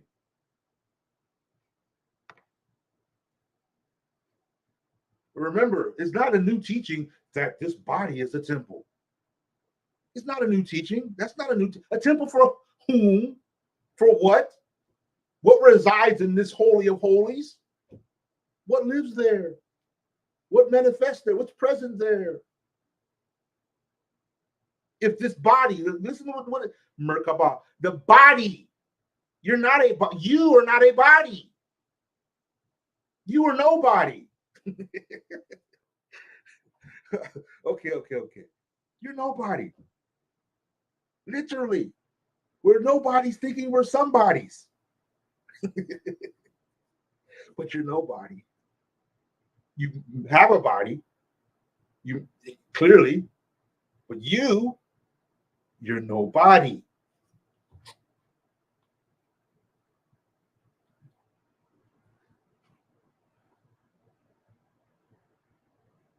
And so it brought me to a question that I was reflecting upon. And so I did this. Let me share this tab. And I was kind of curious at how people responded. One of the things that we do in a religious community is we pray to the Most High as a duty as well as a means to an end. It's a moment of pause, if you would, a moment of introspection. You understand? Somebody might see it as us doing nothing or praying to nothing. But, when you just look at a body, it can have that appearance that the body is doing nothing. But the factor when it comes to prayer is not the body that's given the most of the attention at that time. You understand? It's the Most High that's given the attention at that time, closer to you than your jugular vein. So they were asking, why do some people always look at the sky when we are praying or to see God? Why not look at the land? And I was like, that's an interesting question. But I even asked Why not consider the sky and the land? But why not look at self? How do you look at self? What does self look like? Does self look like anything? I would say that self doesn't look like anything until it manifests. Then you can look in the mirror and you see what self is manifesting, the human form. So then, why do we look at the sky? There must be something about the sky that keeps on making us feel spiritual. When you look at the sky, I mean, even an uneducated person looking at the sky will feel some kind of way. Why? What is it about the heavens, especially at night, that when we look at it, we feel some kind of way? What is it about that sky? What about it is connected to us so much that we are always inspired when we look upon it? All through our lives, we look at the night sky and we become inspired. Sometimes it can be a nice, quiet, soothing, cool night. And you decide to sit outside, no mosquitoes. And you just take a nice, clean breath of the air, and you look at you see all. If you go outside of I would encourage you to travel outside of a city. If you're in a city, go outside of the city. Be safe and everything. Make sure you got, you're able to protect yourself. But go outside the city and observe the sky at night, and you're going to see it like you never could see it while you're in a city. While you're in a city. And then realize that what you're looking at is closer to you than your jugular vein. Closer to you than your jugular vein. So whether you look into the heavens, whether you look up to the ground, or whether you close your eyes and look at self, it's all the same. It's all the same. You're looking at the glory of your Lord.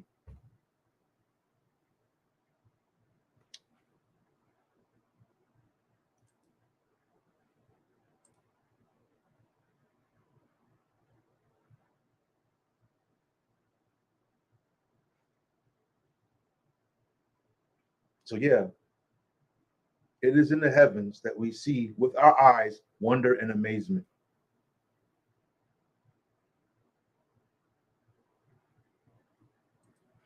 Like we're looking at our ancestral origin. Because that's what we're looking at. That's what we're looking at, our ancestral origin.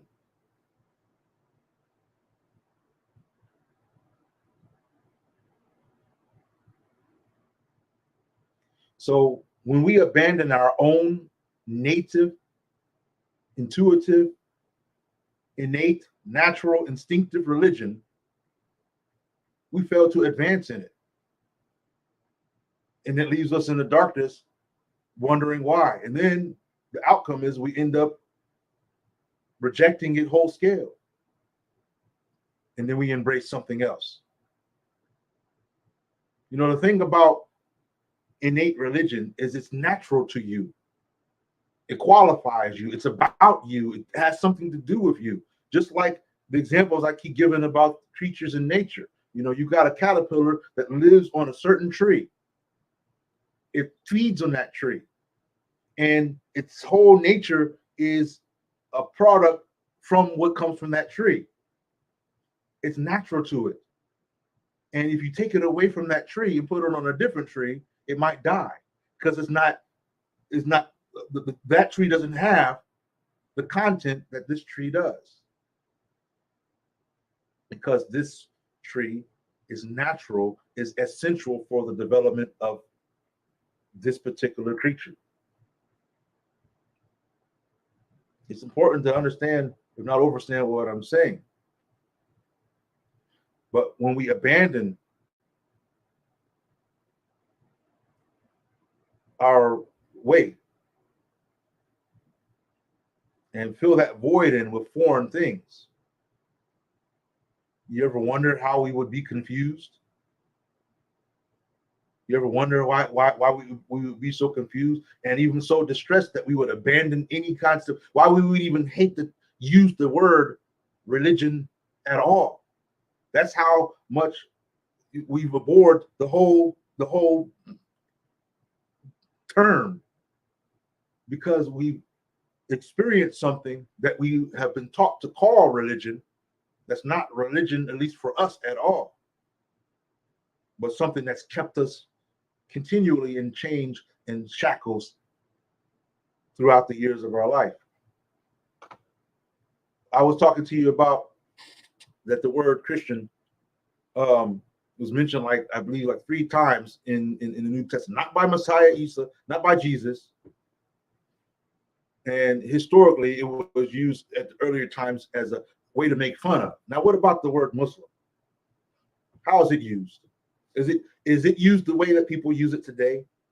Is it used the way that it was used in the time when the Quran was, presented to the people, the earlier people? I would say no. Let me show you something here. I'm going to show you just how easy it is for people to be deceived in something when it comes to the use of terms I'm talking about. Here is a translation of Quran. You see right here, it says in translation, say, O Muslims, we believe in Allah and that which is revealed unto us, and that which was revealed to Abraham, unto Abraham, Isaac, Ishmael, Isaac, Jacob, and the tribes, and that which Moses and Jesus received, and that which the prophets received from their Lord. We make no distinction between any of them, and unto him we have surrendered. But let me show you how that is a mistranslation. Give me a second here.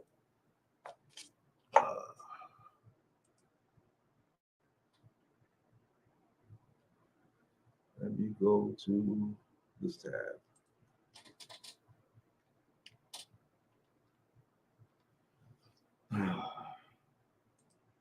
This is just one example of why, we end up, becoming confused about things when it comes to this language. Let me type in.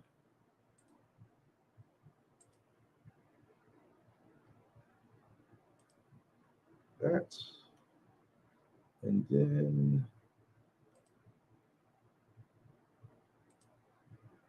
I'm going to scroll down a bit. Give me a second. Scroll too far.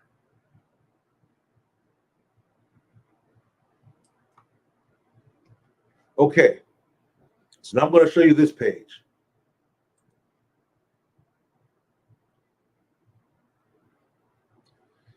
And the translation is what you're going to see, but I want to break down to you the Arabic. So remember the other one, it kept saying, say, O Muslims. That's the word, O Muslims. But you will see that's not what it actually says. The translation down below says, say, we believe in Allah. No parentheses, no O Muslims inside. And the revelation given unto us and Abraham, Ishmael, Isaac, Jacob, and the tribes, and that given to Moses and Jesus, and that to all the prophets from the Lord. We make no difference between one another of them, and we bow to Allah. What's the shove in there in Islam? Okay. Some things are not correct or full translations. I've already told you about the word Allah. Allah is not a word, that's a name. Ar-Rahman, Ar-Rahim, those are names. Those are Asma'ul Husna, name, beautiful names. Allah is not Asma'ul Husna. Allah is a word that means Al-Ilah. It means the God in English translation, or it means the Most High or the Supreme. The deity, I should say, the deity. But the Arabic, let me make sure you guys are able to see this. Okay, you can see it. Good. So the Arabic, Kulu amanna billahi wa bil unzila ilayna wa ma unzila ila Ibrahim wa Ismail wa Ishaq wa Yaqub wa asbati wa ma utiya Musa wa Isa wa ma utiya nabiyun min rabbihim la nufariku bayna ahadin minhum wa nahnu lahu muslimin. The word right here that I want to deal with, you see above that little pop-up, it says we have believed. Amina, it doesn't mean necessarily, it doesn't mean believe. It's like a word that means trust. Mean we accept as true. It's a trust. We trust that this is true. You understand? So in English, for the benefit of the argument, we can find in the definition of the word believe to trust or to accept as true. But the word amina, it means more than simply believing. But one thing you don't see in anything that I just read is the word Muslim.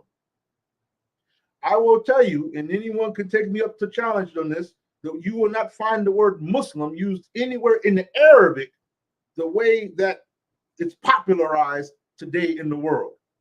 But you will find it used as a noun. Like right now, your brother is sitting down. You understand? The Arabic word, if I remember correctly, it's been a while, it's jalsa, ijlis, sit down. Jalasa, he sat down. The place in which people sit, majlis. So I might be said to be a mujlis or something of that nature, using the variation of the word, meaning I'm one who sits down. That's not the name of a people. That's not like a title. It's just telling you what I'm doing. The word Muslim is telling you what I'm doing. It's not a title or a label. I'm just telling you what I'm doing. Right now, I'm in a state where I'm subjected or submissive to the reality, to the Most High. I depend upon the breath of the Most High to exist. I depend upon the power, the animated power of the Most High to continue being animated in this form that I'm manifesting right now. I'm depending upon the life of the Most High that this form does not yet expire before its time. That's what I'm doing. I'm telling you what I'm doing. I'm not giving you a title. I'm not telling you I'm this and you're that. Me saying the word Muslim is like me saying I'm a human being. Listen to what I'm saying. Being, ing. I'm doing that now. I'm being human right now. I'm doing it now. And right now, the equivalent in Arabic of an ing word is when you put a word in that word, Muslim. It's like saying ing. It's something you're doing. It's not a title. It's not a label. You don't find anywhere in the Quran where the word Muslim is used in that way. I'll give you another word.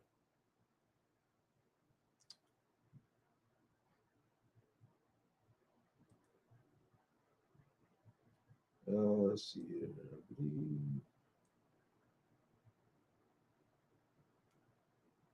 It's important to understand what I'm showing you here, family, because when we deal with like what we actually mean with what we say, it changes everything, all the context. I'm going to just tell you this. We have no reason whatsoever, no legitimate reason, any conscious person that's watching this right now, any mindful person, any God-conscious person, you have no reason to be divided.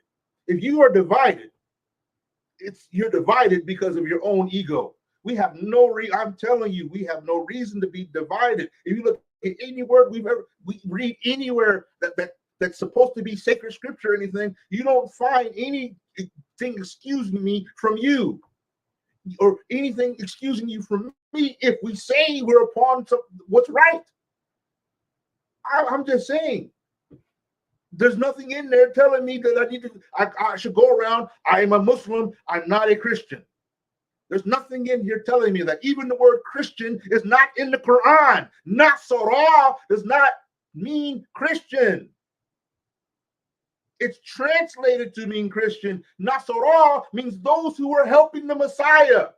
Helpers. Ansar means helpers. Nasara means helpers. That's the literal translation. He helped. Nasara. He helped.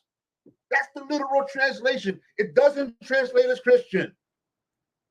which tells you that during the time of the Prophet Muhammad, nobody was calling themselves Christian. People knew who were following the Messiah. They knew who the Messiah was.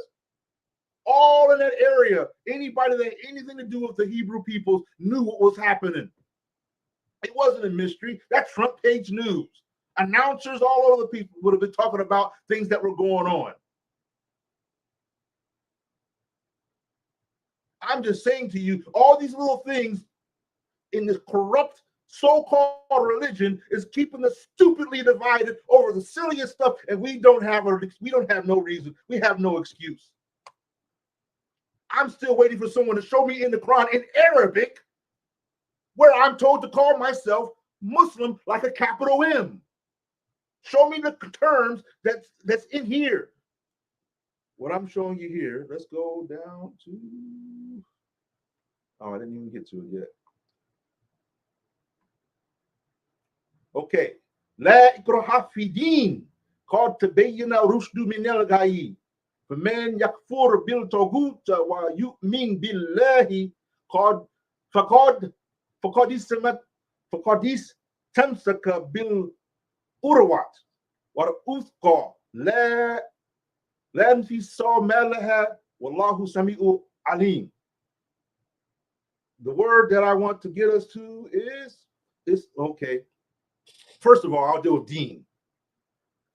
Right? I'll deal with deen. You see the pop-up there, it says religion. But if you Google the term religion and then or term deen in Arabic, the dal, ya, noon, got the alif lam, dal, ya, noon. Dal, ya, noon is deen. Ad-deen means the deen, the deen. It's like saying a definite article, the al-deen. Deen, its root meaning literally means account or debt or trust or like something you owe. You understand? Something you owe. Now, think about this. We can agree that we manifest the presence or the breath or the self of the Most High, whatever form you want to put it, nafisa, self, we manifest that. But we also know that one day this body will expire and that self will return to its origin. You understand? That means for the time being, this body is holding that which it will be accountable for. You understand? This body has that which it has to give back to its owner. It has the divine breath that it will have to return to its source, to its origin. Okay, that's what the word deen means. When we looked at the definition religion earlier, the word deen doesn't carry the context of that same word religion. Something like the term arkam. Arkam means pillars. You ever heard of the pillars of Islam, right? The pillars. Pillars would be more symbolic to the meaning of the word religion, meaning pillars, that which you go by, your way, your method. But deen means that which it's a debt. It's a there's another word I want to use. It's a term they use in account. An account. That's the word I was trying to look for. Account. Deen means an account. You understand? I.e., so you could say Yamo Kiyama or Yomi Deen. Yomi Deen would mean the day of accountability. That's the day you die, so-called die. That's the day your body expires. You leave this life. You have to account, by the laws of Ma'at, by the divine laws, by the pillars, by the rules, by the divine legislation. That breath you are now accountable for. Deen. Not religion, deen. Arkam would be more properly translated as religion, pillars, the criteria, things of that nature. But in any case,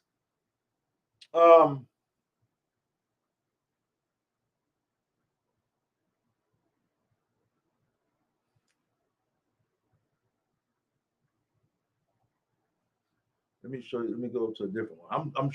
I'm doing this because for me, whenever I look at anything that I read, I don't see things that justify me to be divided from you or you to be divided from me. I don't see anything justifying that when it comes from things that say they contain wisdom. If they contain wisdom and they did express something to be divided from someone who's striving for the same objective that I am, then I would have to question what I'm reading.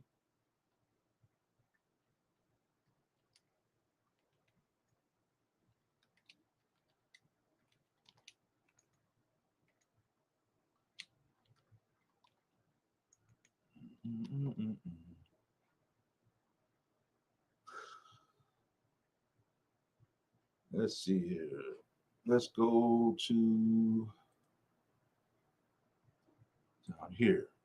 Okay, hopefully you can still see.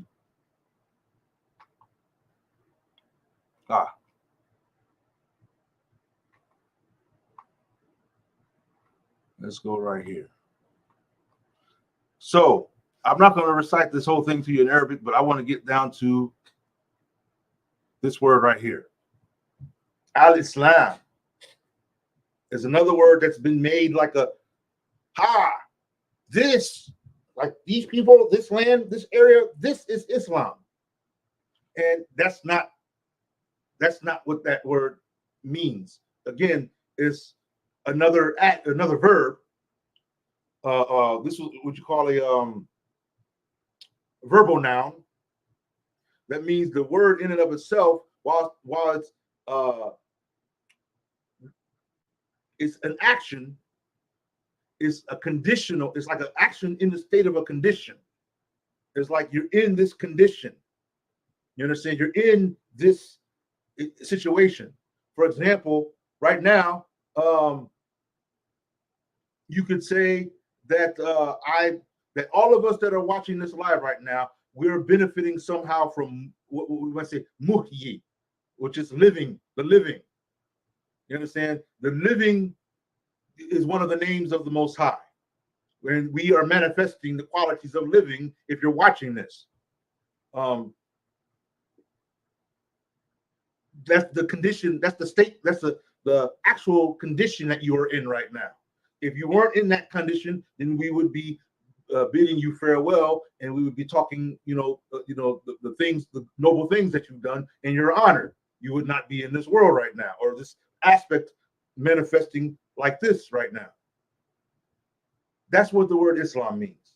It's not an English word. So when somebody's saying, "Do you believe in Islam?" that sentence doesn't make any sense, because you're using Arabic and English in one sentence. You're saying, "Do you believe English in English, Islam, Arabic?" Does that make any sense? That would be like somebody saying,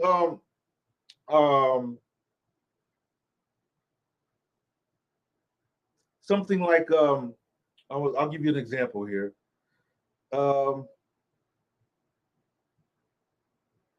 Yo quiero, you want. Yo quiero, you want, instead of yo quiero, tú tienes. That's it's yo quiero, tú tienes. Oh man, I can't get. I got this in Spanish. My point is that would be like mixing one language to another language and then trying to make a complete sentence out of it, and that's not how language works. That's not how language works in this expression, because then you're changing the meaning of the word.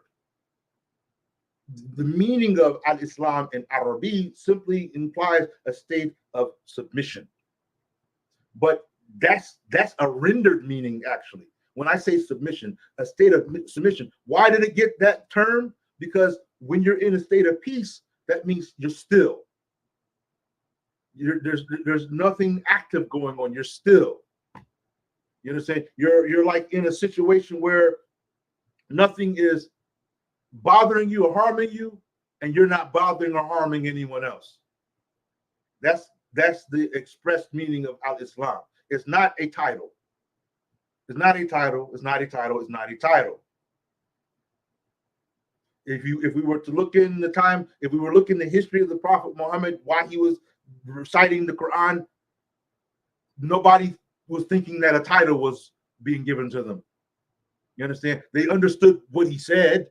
He wasn't speaking another language to Arabic speaking people. He was speaking Arabic. They were understanding Arabic. So when he said, when he was to recite something like this, al-Islam, they didn't want to do it. No, I don't want to submit. I don't want to be in that condition. I don't want that condition. Not that, you're coming with a title. I don't want the condition of abandoning these gods, these deities, these Elohim that we're serving, to only serve this one Elah. Why abandon all these Elahs to worship this one Elah? I don't want to be in the service of, or be in a condition of submission to this one Elah only. I will lose my business. I will lose my money. I will lose what this household has been doing amongst the ancestors for many years. We will lose that. Whatever benefit we think we were getting, we will lose it. That's what they're saying. They were saying, you're coming with a new title. Well, the Christians are over there. No, nobody said that. Nobody said that in that day. So even in that day, that terminology was not wholesale across the land. So nobody was calling themselves, we are the Muslims, you are the Jews, we are the Christians, you are this or you're that. Nobody was doing that. Nobody was doing that. Nobody came up to you, Muhammad, what are you doing with all your Muslims? Take your Muslims and you guys go over there. Nobody said that. Nobody came at him like that. That wasn't even an argument. That wasn't even an argument. Even so-called people of the book, the people of the book weren't coming, well, you guys are Muslims, we're people of the book. Nobody was doing that. Show it. Show and prove. But instead, the terms were used according to the rules of its language. According to the rules of its language. Like I said, when you take things and bring it into the West, it gets all screwed up and distorted up, twisted up, and then we got to chew it up and eat it. And that's what we keep on spreading around the land in the West and keeps us divided. That's one of the things I appreciate about my brothers and sisters in Sierra Leone, even though they use the titles, but it's very lightly applied, because you can sit there and you don't even know you're talking to a Christian unless he says so himself, or if he happened to have a title like minister or pastor, then you're going to know, well, you're a Christian, because those are the people who use the term minister and pastor, other than someone saying imam, another Arabic word which simply means the one who's in the front. That's all it means, the one who's in the front.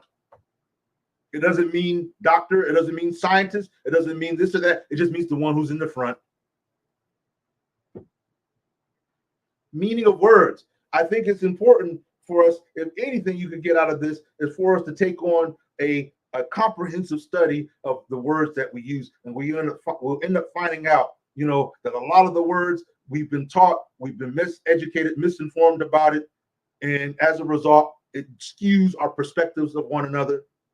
We might be closer to one another than you even realize. And the only thing that's putting a wedge between us is these false, twisted interpretations or terms or words, or the use of words that we have. I'm just saying, when the smoke clears and you look at the things that's causing us to be divided, it's pitiful. It's seriously pitiful. The things that are called, I'm not talking about everybody. I'm talking about those who have an earnest desire to be unified, to be a people again, to be restored to what it is that we've always been.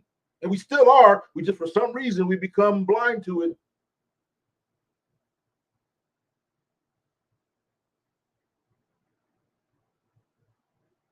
So yeah, we abandoned our own religion, and in so doing, we failed to advance in it.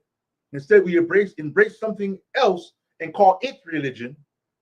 We call it religion because the same was imposed upon us, or we were being deceived and we accepted it blindly, foolishly, willingly, or because we thought we might have some favor from the enemy. You understand? We might benefit in some way. This is what, and then we call this religion. And what we are calling religion is not religion at all. What we are actually doing today in our lives. What you're doing right now, what you'll be doing tomorrow, inshallah, what you'll be doing at night, all through your every breath of the day, every time you breathe, religion. Every time you greet your mother, your father, religion. Every time you put on your clothes, religion. Every time you take them off and put them in the washer, religion. Anytime you set the time out for self, religion. Anytime you're prayerful, religion. Anytime you're charitable, religion. Anytime you're loving and caring and kind, religion. Anytime you step up, stand up, and defend, religion. Anytime you unify, religion.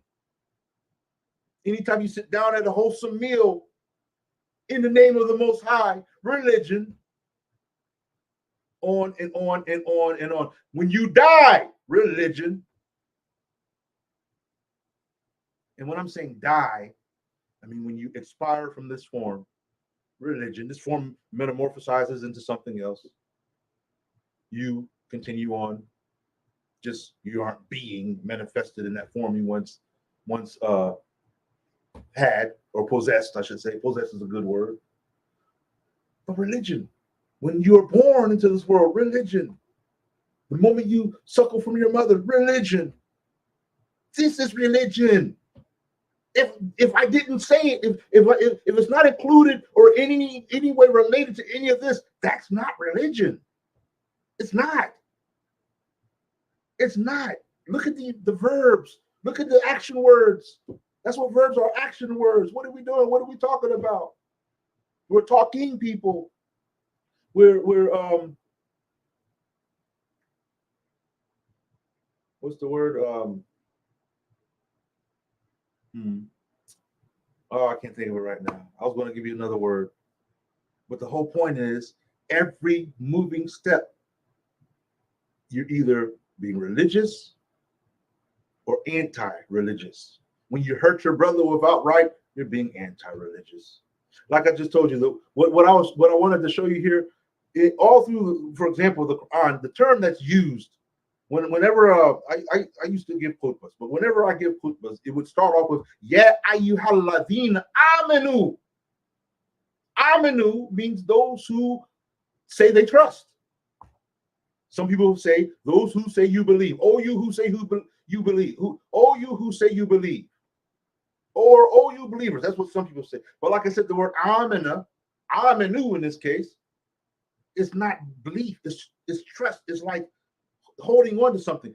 Doesn't that make sense when the word deen is used to describe the day of, used to describe accountability? When you have an account, what do you put into that account? Trust. These bank words didn't come out of nowhere. They're based upon a principle.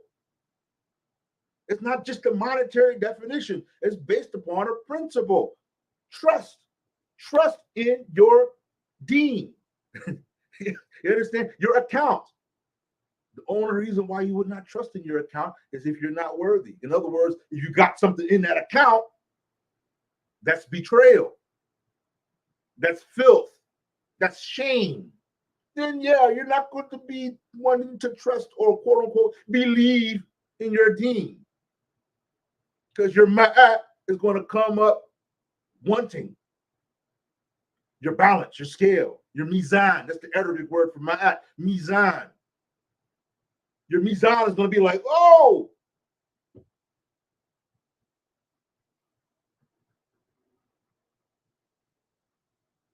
So yeah, we walk around here proud, arrogant with these silly labels. The meanings in themselves is not what's silly. The term Muslim is not silly. Our modern day use of it is silly. The term Christian, if we use it to deal with the term Christ, Christos being a translation of the word of Masi. Masi means anointed. You know, there's 144,000 anointed, 144,000 Masi. It's a noble word. So if we were applicable to the verbs and the verbal noun of these meaning, not these big capital letters, because that's not what. Show me a capital Hebrew letter, right? even in the context, these are terms implying what we are doing or the condition or the state of being that we are in. Nothing intended to here is us and here's them. The only thing that we do that with, or that we could do that with in a legal context, so to speak, is nationality. We are the people of this. We are the people of that. We are from this tribe or from that tribe. But even then, family, even there, if we're not careful, we risk falling into a similar trap. Even there, because guess what? Let's say you are from the tribe of Dan. Okay, then somebody goes, well, brother, it's the lineage, it's the paternal lineage, or it's the maternal lineage. But let me tell you something. Historically, one of the reasons why people will marry into other families is to increase the size of their tribe. That means once this family married into this family, now the tribe was even bigger than it was before. You would increase their nation. You understand? If we work to be able to have a mindset of a bigger banner, the banner of one nation, of one people, you understand? One religion. That's how do you think the Arab people as a nation has become so successful today? They were able to unify under one banner. The same with many of the Europeans. They were able to unify under a common banner. China, they were able to, even though there's political differences, they're able to unify under one banner. The only people who can't unify under one banner, who are they?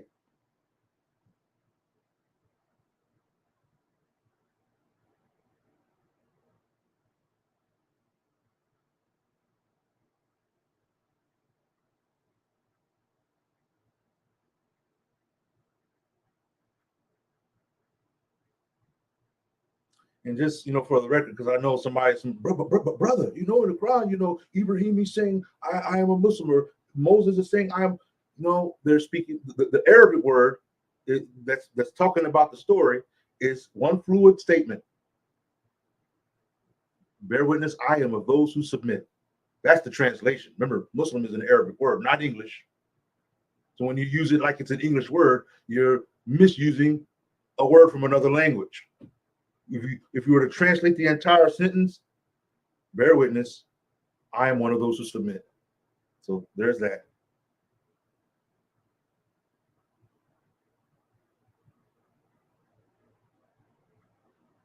But what we have in today's times, because in this land, in today's time, and not in the land, but in the world, Africa, America, all across the world, but more so in the West. This is what I've noticed. Most of the terms that we like to use is more for marketing purposes, to market ourselves, to market our brand or of our own self-image, or our perspective of what we perceive of our self-image. The false ego, the false notion of self, right? And so we like to use these titles because it makes us, feel of some importance. Because if we actually had manifested the qualities of those titles, guess what? We'd already be unified. We'd already be a people if we manifested what those titles meant. If we went with the meaning of the words itself. But oftentimes what you'll find is someone who in words would be saying, I am a Muslim, a Muslim man says to himself, I'm Muslim, while stealing booze from a corner store, even though stealing is wrong and the booze that he's stealing is wrong, but you're Muslim, right? Capital M. I'm a Christian, capital C. A woman says, as she lies before the people in the court of law, regardless of whose court it is, the lie that she produces. And I'm of this title, I'm of that title. The people say, and as they slay and kill and murder and massacre with their own hands without any real justification. In this day and age, people will call themselves all kinds of things to justify their behavior, their actions. They will take on the banner of anything that they could use to make themselves feel greater. So it ends up not being for the purpose it serves. I would challenge that people who were true of what it means by what they say, you would never have to call yourself that at all. For what? I am that I am. So why do I need to tell you anything at all about any titles? That's why oftentimes I strive hard to refrain from labeling myself. And the only time I do is because of a manner of making the conversation comprehensible to the listener. Otherwise, it could go on, and then that's a whole nother, conversation. Usually it becomes a debate that I don't feel like getting into. My hope, my struggle is to use this breath wisely.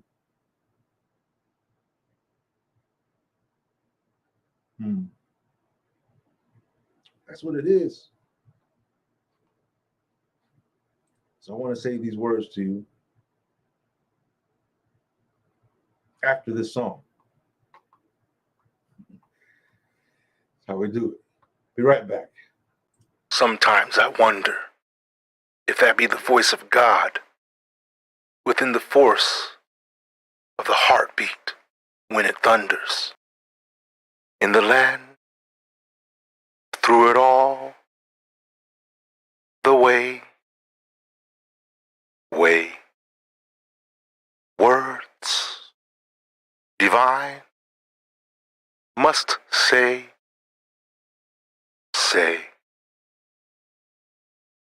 a message. One would do well to listen. Take heed. In the name of Allah, you've been warned. The compassionate, the merciful.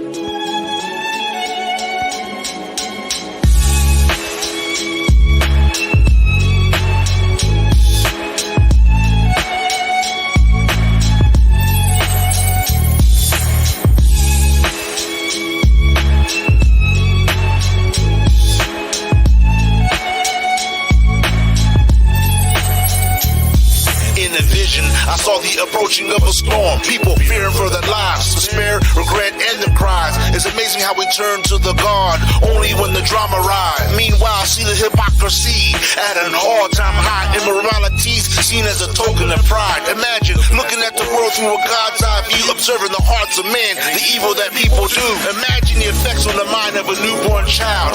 Looks to his father who thinks he's a woman now. How on earth can you believe you're worthy? Confused, the days of your life abused, misused. Sons of the ancients, stripped away in the great abominations. In the belly of a beast nation, lost souls for sale in a pandemonium manifestation. Sin propagation. These are the days when the souls will wish to rest. These are the days when the righteous are put to test. Who among you will stand and fight the fight to stay true? Seems only a chosen few. The prophets and sages, sacred words that grace the pages, now perceived as all but lies and hated. By the token of time, man is at loss. I now see the real meaning of the blood on the cross. We crucify our own salvation. I sing a song of redemption. Am I my brother's keeper? Reality seen through the eyes of a dreamer. It's a wonder how the heavens aren't yet rent asunder. Forgive me, Lord, I didn't know. Just an amateur. False gods, graven images, all the damages. I remain thirsty for divine mercy. A soul journey in a world of vanity and drapery. I see a light in the attic. Those who've had enough break away from the madness. Notwithstanding all the doom and gloom and sadness, never despair in the end. Blessed be the righteous, keep the light lit. Our victory, focus on the highest. All praises to the greatest, to the wisest. Taught by the pen, the way. Freedom from our crisis, truly divine bliss.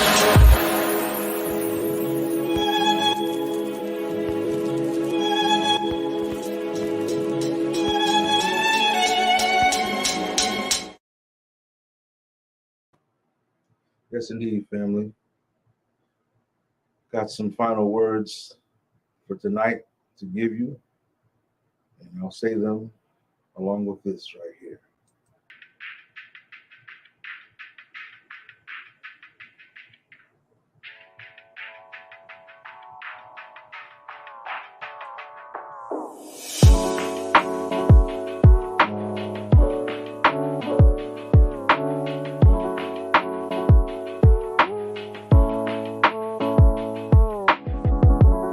human thought, sacred is what we place value.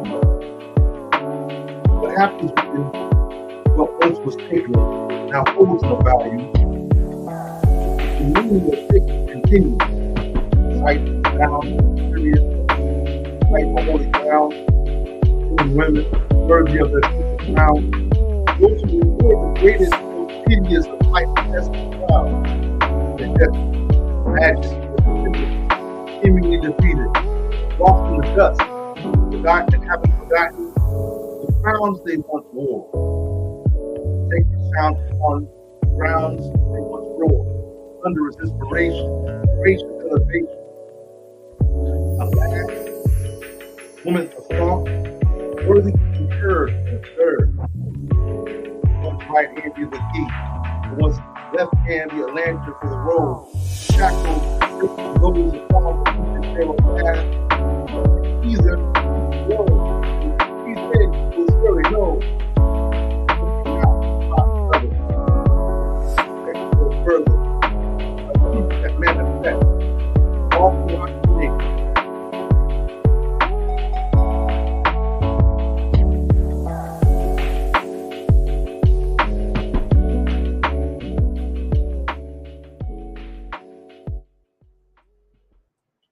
Yes, indeed, family. So there's that. You heard?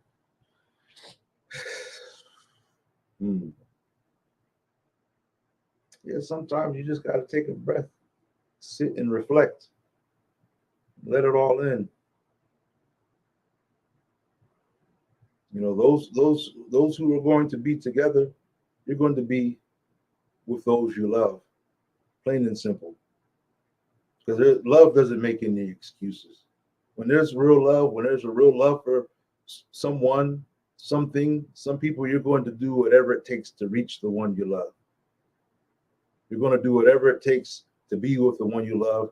And even if you die trying, you died in the state endeavoring towards being with the one you love. That's just what it is. So you can say you love unity. You can say you love family and this and that. But what you do is going to be what bears witness.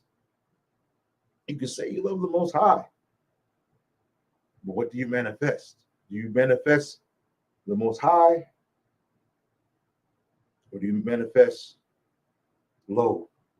lowliness, dust dweller? So you're going to be with those you love. I mean, what else? What else? You know, the thing is, you know, one thing I notice about when people truly have love for each other is they always strive to find a way to communicate, and to, at least even if they had differences, or, you know, arguments or whatever, they will you know, the next time they communicate, they will try to patch up those wounds, you know, damage control, and get things back on, you know, one accord. The nature of love. That's the nature of love, you know, striving to do what is pleasing to one another and not what hurts, not what damages. But don't confuse that with, you know, when I love someone, I'm also going to love that they not be harmed by me. I'm also going to love that they not be harmed by themselves. You understand? So I would discourage them in any way that might be harmful to themselves. And I would also discourage my own self from being in any way harmful to them. Love. And if being harmful includes being divided, then where's your love at then? Where's your love at then? When you're divided from those you say you love. Because, you know, the thing about love is it's a two-way street. It's you know, it's like the flow of electricity. You have the one that goes towards and the one that gets received. And that is the spiritual experience of this journey. You know, when you have a spouse, you know, there's a spiritual experience that can come from that, a very profound one indeed. But then there's also the religious criteria. There's obligations that you have for her, obligations that you have for him in respect towards one another, that helps your family operate fluidly, as one expression put it, for better or for worse. In other words, even when times get difficult and challenging, you understand, you still rise up in support for one another. That's love. That's unity. And that's the purpose of our ancestral religion, is understanding what it is that we are and teaching us and showing us a way to manifest that so we can reach our goal. So we can reach our goal. Understand? So, dear family, yes, indeed, this is your brother. And I appreciate it if you show your support to the platform. Like, share, subscribe, even donate. Cash App is $, the Light Dome. Appreciate it. And it definitely helps in the endeavors. For me, this is a very grand work of art, this journey we're upon. And, all I'm speaking here is nothing intended to hate on any one of us amongst our people. But if anything, just to express what I observe as I pass through. And, I wear glasses, so sometimes my vision can get blurry. So, maybe I thought I saw, but I didn't. Or maybe it was too blurry. Maybe the image wasn't clear enough. Maybe the observance wasn't clear enough. Or maybe the sound, I might, what? Maybe I didn't hear it well enough. But based upon what it be at the present, that's what I speak about. And how would I be faulted otherwise? I can't tell you something. I can't speak on something that I had not been able to observe. I wouldn't even know where to begin, what words to use to describe that which I can't. That, again, that's the nature of the journey. That is the nature of the journey. You understand? My objective is to is to take this road to what inspires me most, and that is the kingdom of the Most High. Kingdom of the Most High. One of the things that I've had to endure throughout my life for quite some time was being without what I understood to be family. My life kind of led me in a way where family members, important key members, were taken out of the picture at an early stage. And so, if you have experienced that, then you understand. But if you haven't, if you've grown up and there's mother there, there's father there, there's some brothers and sisters, then you might not be able to relate directly. But part of this may be what has brought about a kind of inspiration that recognizes a bigger family than the immediate family that I was born into, but a bigger family. And so, the objective here is that I treat that family, the bigger family, as I would have desired to treat the family that I was born into, the immediate family I was born into. So here is the family that I was born with, amongst, descending from a common ancestry.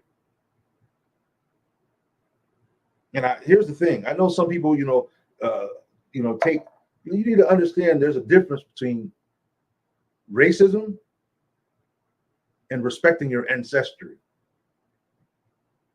Because racism is people who are empowered, and out of their condition of being empowered, seek to hate or have despite for another race of people amongst them. You understand? They enslave them, they capture them, they rule over them, they cut them from their ways, they cut them from their language, they cut them from their style, and then do whatever it takes to derange them, to even make them hate themselves. When you're empowered and you have the power to do stuff like that, that's what racism is. But me appreciating the knowledge and wisdom from my ancestors that teaches me to love myself, that teaches me to express love for my brother, love for my sister, love for my mother and father, that's not racism. It's not racism. That's actually love. You understand? Okay. So this is your brother Abdul Wadud, aka Questman. It's coming at you live with another Soul Journey of Life, Deep Thought Radio, you see here. And just making sure the light works. And I appreciate all those who were able to tune in, play it back again, and have a blessed rest of your night or day, whatever the case may be. Assalamu alaikum, shalom, hotep, peace, and blessings.